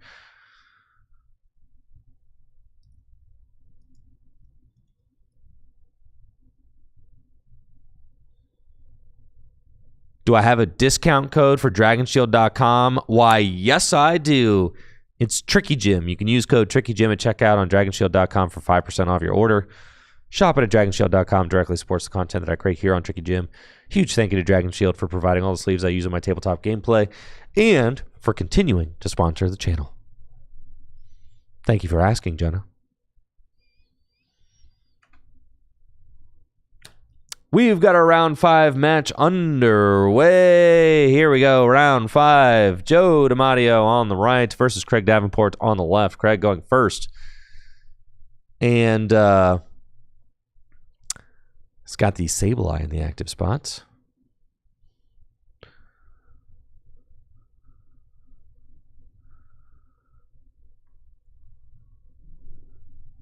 Natalie says that Alex says that my dark deck sucks. That's crazy because Alex is like literally 1-3 drop with dark right now and played like total crap on stream. So that's crazy that he's talking sideways right now about me down there because he made a buffoon of himself on camera in front of everybody with that poor excuse for a dark deck that he soiled up my stream with.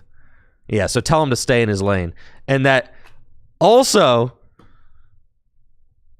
you could tell Alex that I'll conquest him any day of the week. Any day of the week, I'll conquest that man. Right here. Best of 7 conquest. Yeah, right? Best 7, yeah. Right here.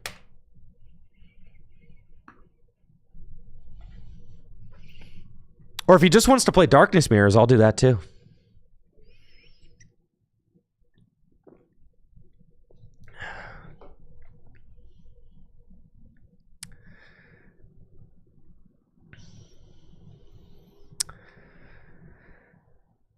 All right, JD's up first. Just goes Water Energy to Articuno Pass.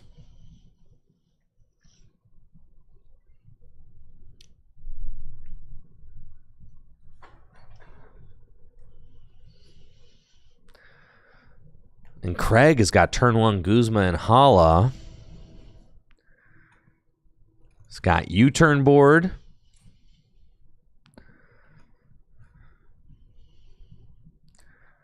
Artisan. And this is exactly why he played the Artisan. For Guzma and Hala. Yep.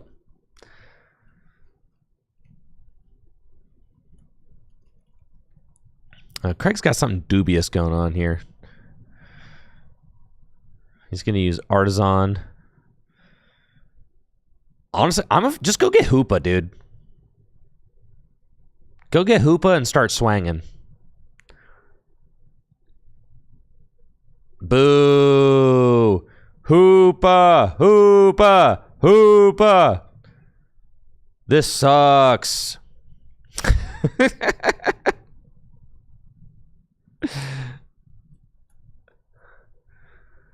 This is cringe. All right, actually, this is sick. Never mind, I take it back.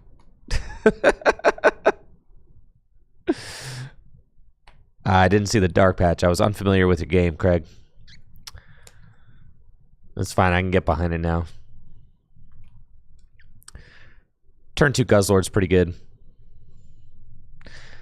Craig is like way too... He's considering a disable on the Basculin, and I get it, but like...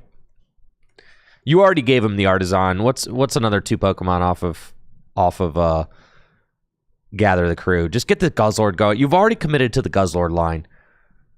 If you wanted to disable, then you should have gone for Hoopa and disabled the Basculin by killing it. All right. Craig using the Sableye, deciding whether or not to discard this Ordinary Rod off the top of the deck.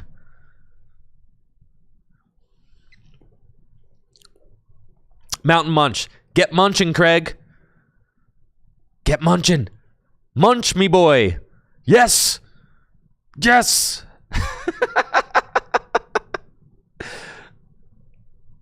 Yes, this is how Dark wins games right here.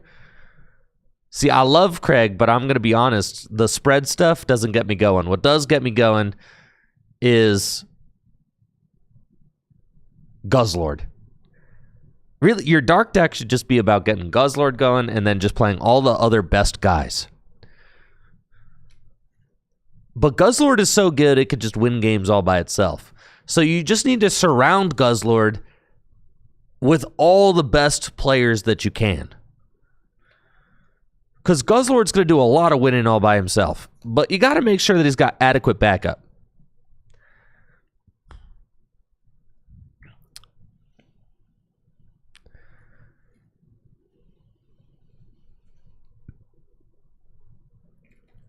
All right, JD got town map. Flip those prizes over. Whalmer down. Lake Acuity, and we'll gather the crew. Personally, let's see. All right, energy. Ditch the rescue stretcher. What do you need that stretcher for? You're here for a short time. You're here for a good time, not a long time, Craig. Ditch the stretcher. Who needs recovery? All right, Craig did use Red Banquets, and that's Basculin is a goner.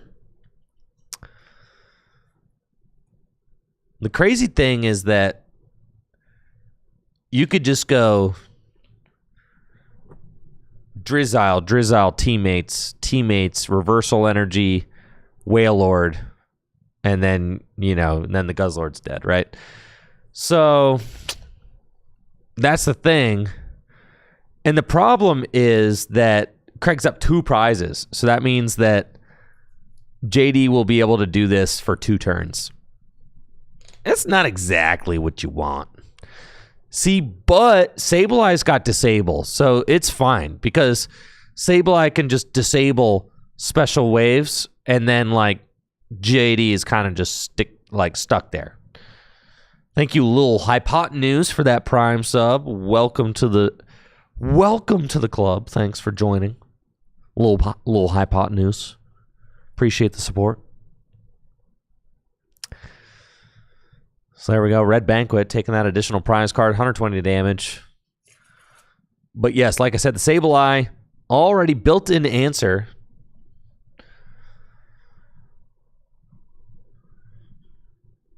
Because it's got the disable attack. And Craig very much knows that. Stretcher back, the Guzz Daddy. The Guzzler, if you will.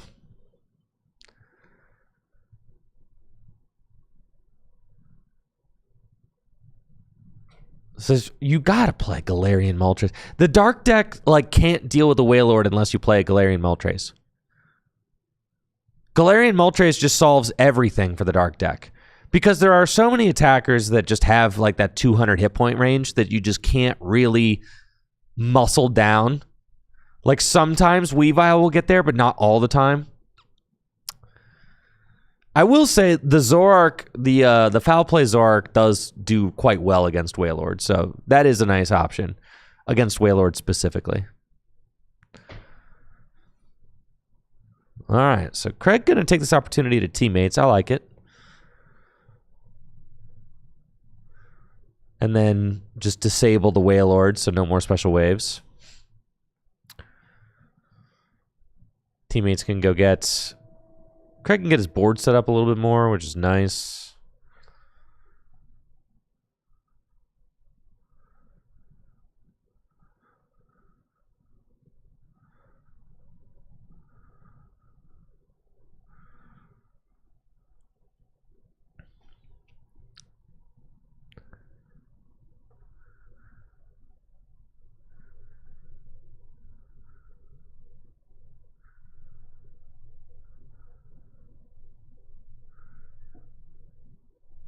I just can't believe that Dark has a Pokemon that's like, yeah, I do 270 damage at the end of the game. And people are like, I don't want to play that card. Like, what? 270 damage? It does 220 damage if your opponent has 2 prizes remaining. It does 170 damage if your opponent has 3 prizes remaining. It's a ridiculous card.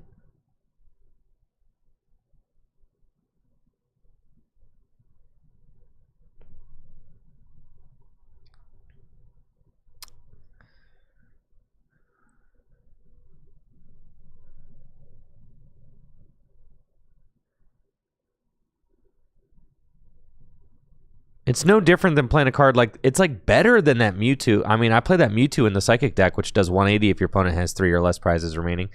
Like, I play that Mewtwo without even thinking. And so do many of you. But then people won't play the Moltres. That's what's crazy. Like, what?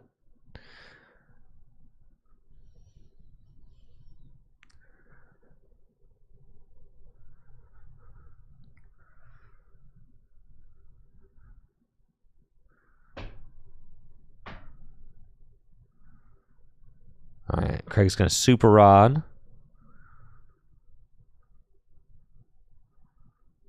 Put the 2 Darkness Energy back into the deck.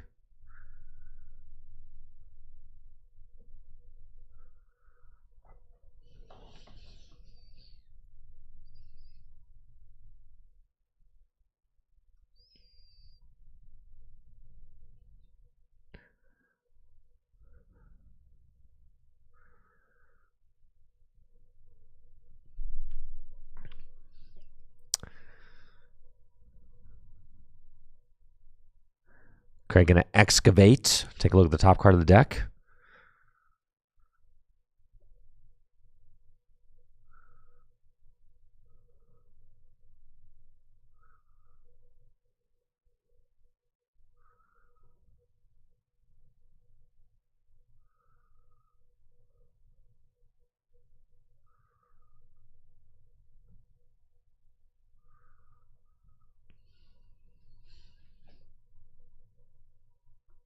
And then Craig's going to disable the Wailord.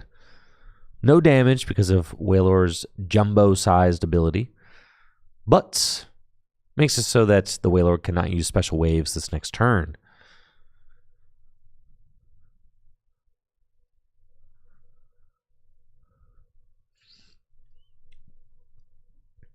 Has Guzzlord, or has Guzma, though. And can go for another special waves, tie it up at 2/2 prizes. That's honestly fine. I mean, like, the Wailord's out is a little bit of an issue. But the reversal energy is turned off now. So Craig can actually take this opportunity to use that TM Turbo Energize in his hand because the reversal energy is no longer activated since both players are tied. Craig's got Marnie and Raihan. Trying to figure out which one he wants to go with. Kind of a weird situation. You don't really want to Raihan. What, Raihan to either of these Pokemon? Absolutely not. I think it's a Marnie situation. You're not gonna Raihan to a Purloin. That's more like it. Yeah, go get some cards. You just go draw some cards, Craig. Sneasel down, Liepard down, Buddy Buddy Poffin.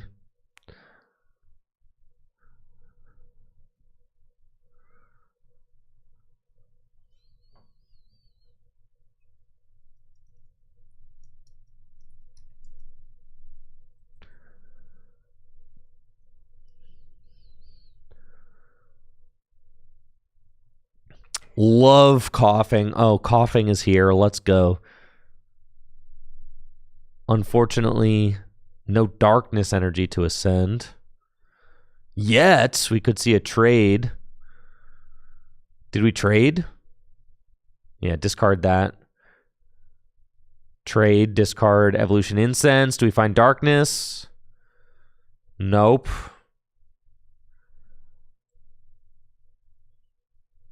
It's looking like a disable to me. Yup, for 0 damage. That did give JD a whole bunch of new cards to work with.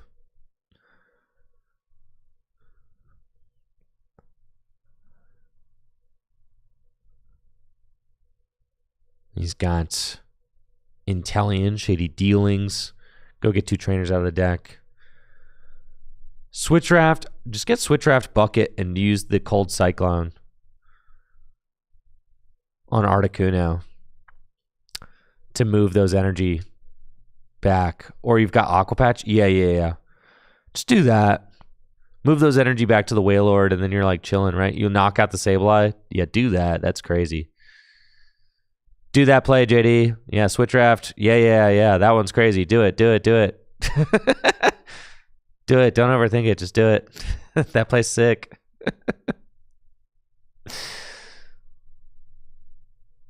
Yeah, go in with the Articuno. Cook Craig. Cook him. Cook him, JD.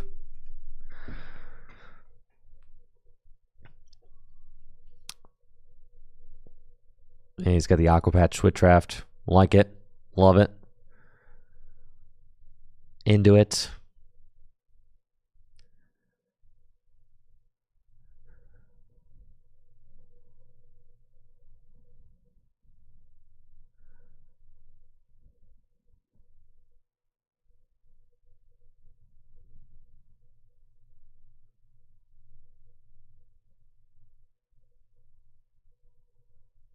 Okay, Switch Raft. Recycle Energy. Pot Helmets. Yup. Cold Cyclone. Move the 2 water back to the Wailord. Now Craig is in trouble. Liepard gets the promote because Craig's got the U-turn board in hand. Field Blower. Discard Pot Helmet and the Lake Acuity.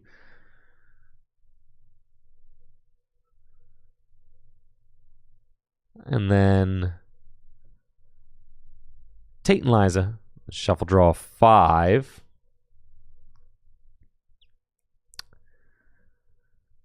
Now, we've got to look at this board state through the eyes of a Craig deck, okay? This is a Craig deck, so that means that it's a spread deck. And it's got spread Pokemon, even though it's a darkness deck. So, what are our options for victory? Well, You got Galarian Wheezing, which could potentially stall if you're able to get it up into play, but I don't see any darkness energy in this hand yet. And still no energy in this hand. Craig's going to evolve into the... Yo, if JD has to swing into that Wheezing, maybe the Wailord gets knocked out. That'd be hilarious. All right, that's how we win. Just send it up. And say, I dare you to hit me. All right, Galarian Wheezing's prize. Sad.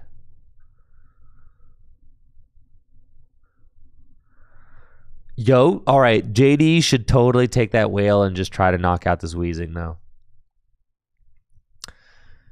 It's in Japanese, so you can't read it.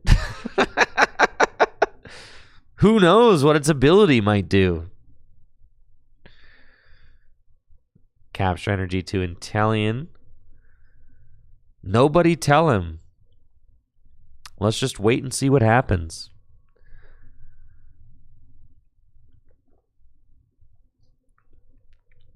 Quick ball.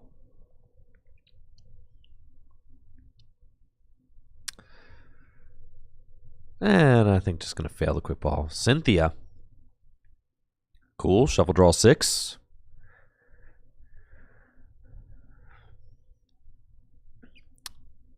Yeah, I should get somebody else to produce one of these one night so I can go play. That'd be hype. It's honestly not hard. You just press stream. I've got it all set up. It's pretty much baby proof up here.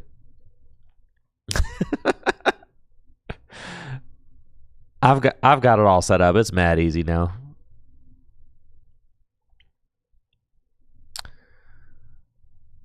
I could train somebody. Watching all this gym leader challenge just makes me want to play so bad.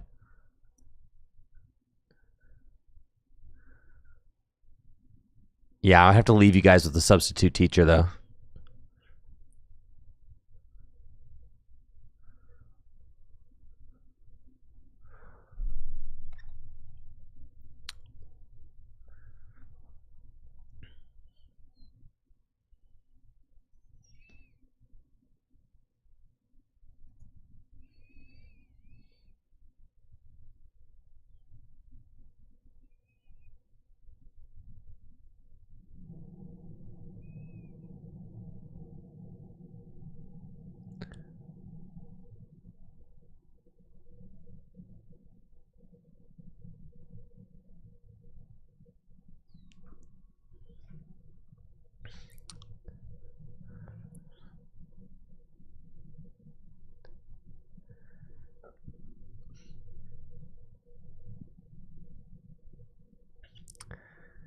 Just hog the stage all night with a mic on the table and just talk it out. Just I'm on stream every match.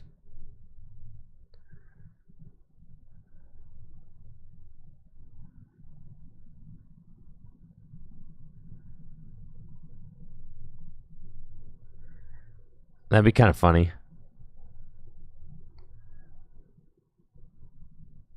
It is an option. I mean, it is an option. It's not an option. All right, JD or Craig's got the double colorless energy for the Wheezing, so we're going to start seeing this thing swing some damage around. Not to the Wailord, though. It's like 60 damage to the active and, what, 10 to all the bench or something?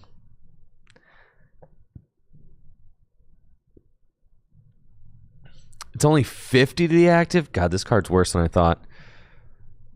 That's why I can't get behind this card, man. Like, I get it. But look at how bad this is, right? Like, it just didn't do anything. Rough seas. Oh, man, this is why spread decks are so fake. If your whole strategy gets undone by one stadium, I can't respect it. I'm sorry. I know there's a lot of spread fans in the chat. I know there is. I know. But if your whole strategy gets undone by one stadium card, it's not a real strategy. I'm gonna be honest with you. Just no.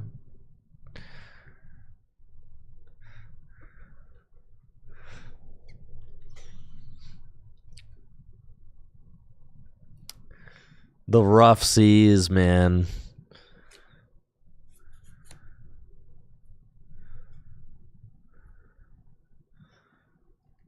The rough seas. Well, I think there are some locals who want to learn how to do the stream setup, so.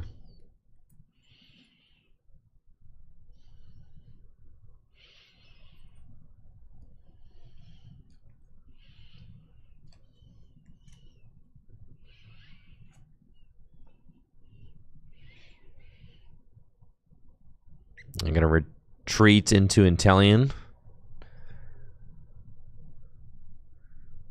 And then Intellion about to go. All right, Aqua Bullet does the wheezing. Do the thing. Come on, Craig.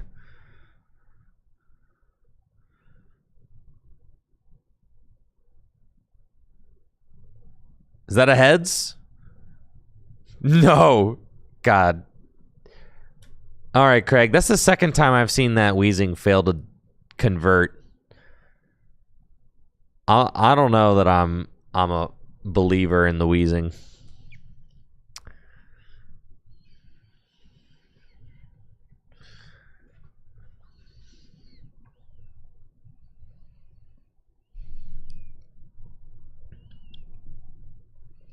All right, trade away Luxurious Cape. JD just 2 prizes away from the 5-0 sweet victory. JD will get another badge, putting himself just 1 badge away from Alex.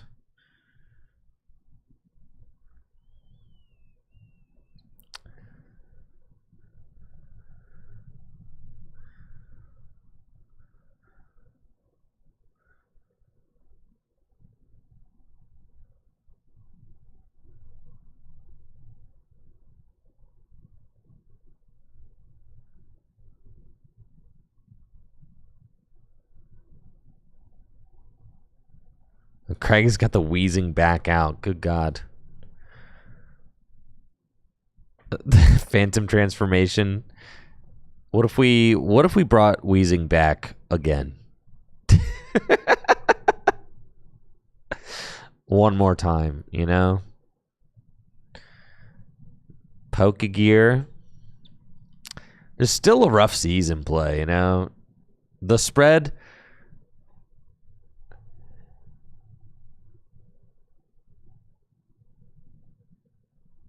The spread damage is not working right now.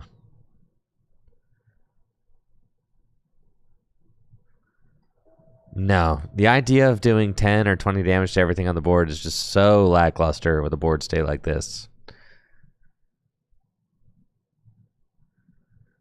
Craig should have gone for that Hoopa. I'm telling you, Craig should have gone for that Hoopa turn 1.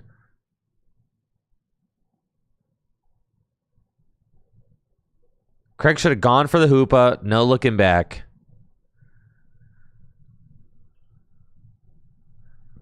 Gust ups a Titan, pass. And it's tough sledding right now for Craig.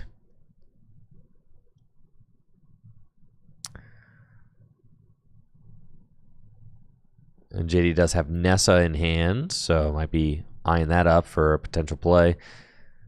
Considering his own parallel, but should probably use Rough Seas first. Rescue Stretcher, get the Basculin, bench it.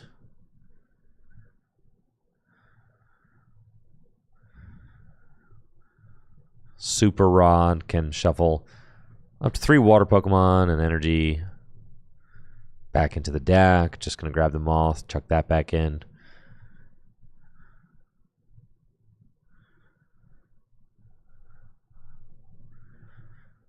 Apparently 19 players in attendance. No Psychic decks tonight? That's crazy. Madness, I say. Madness.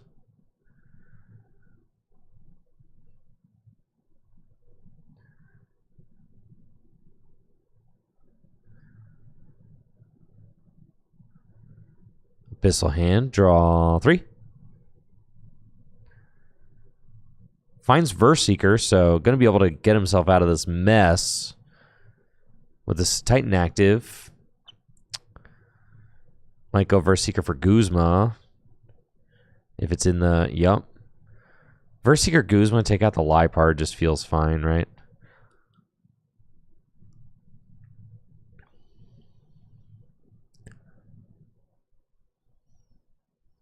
Yeah, that seems good.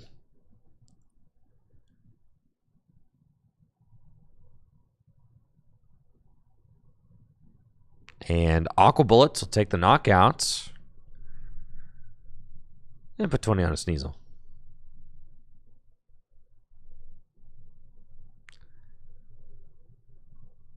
And Craig should just be just about out of it. But let's go. Gonna get that wheezing going one more time. Raihan to the wheezing. What are you getting here, Craig? Weavile.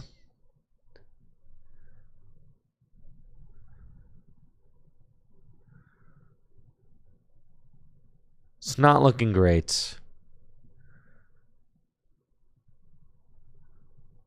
Gonna be honest with you, Chief. There's a fully loaded Wailord on the bench. And your deck does not have the technology to deal with it.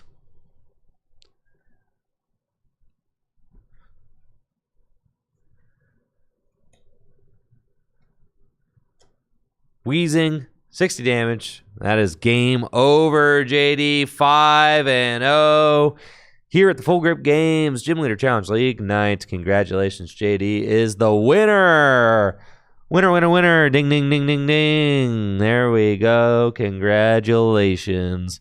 Special whales. And JD advances one more badge in the badge race here at Full Grip Games. I believe this is JD's 5th. But let's go consult the board, shall we? Oh! There's someone standing in the way. Jack. Move it.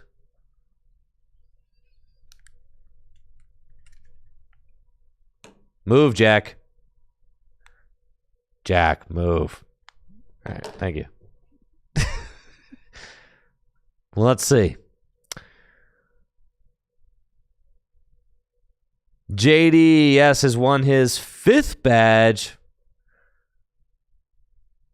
The Gym Leader Challenge League night. He's got fighting already? Wow. I mean, that is impressive. Fighting, not an easy badge to get, so that's pretty sick. Rudy asking on the Twitch chat if I wanted to get into GLC, which type do y'all recommend? I always recommend starting with grass or water. I just think like they're really good decks to like get the basics down. And they're decks that like Hydro Pump Water and Rillaboom Grass.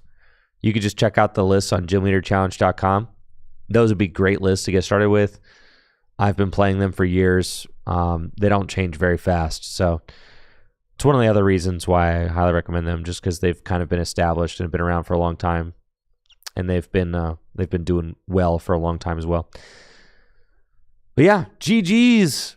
JD is your winner tonight. Pulling himself within one badge of a tie for the lead. Heather playing her metal deck. Hyped to see Heather back playing some Gym Leader Challenge for sure. After the metal deck that she built for the bulk build challenge. You know she plays metal GLC. It's her favorite type. Very cool. All right, folks. I'm exhausted. It's been a very long day, so I'm getting out of here, but I'll be back next week, some more streams. You can check the Tricky Gym Discord to keep up with my stream schedule, discord.gg/trickygym. Going to have Jesse Parker in the studio next week, and we're going to be doing our 3rd All-Star Challenge, and then in the weeks following that, we're going to continue throughout the month of March with our Journey Together testing leading up to the Journey Together 4K doubleheader weekend at Full Grip Games. Yeah. Make sure to check out fullgripgames.com for all the best Pokemon trading card game singles and sealed product, as well as dragonshield.com for all the best sleeves and accessories. You can use code TrickyGym at checkout on dragonshield.com for 5% off your order. Yo, GLC TV with the $5 dono over on YouTube as well. Yes, GLC TV. That's cool. You're good. Yeah. I appreciate the love. Thanks for the $5 dono. Shout out to GLC TV. Also uploading some videos on YouTube as well. Appreciate the love, guys, and thank you guys for continuing to support the format. Gym Leader Challenge is a fan-made format, and it is all grassroots as far as supporting it and making it what it is. Gym Leader Challenge only exists because of you guys. So if you want to support Gym Leader Challenge format, talk to your local leagues about starting up a GLC nights. Talk to, if you've got any local GLC players, about just like getting together and playing games. That's what it takes. And I know there are Gym Leader Challenge leagues all over the world, and it's really fun to be a part of it. So thank you guys. And I'll catch you next week. I'll get videos uploaded to YouTube soon, I promise. They are in progress. I'll see you guys later.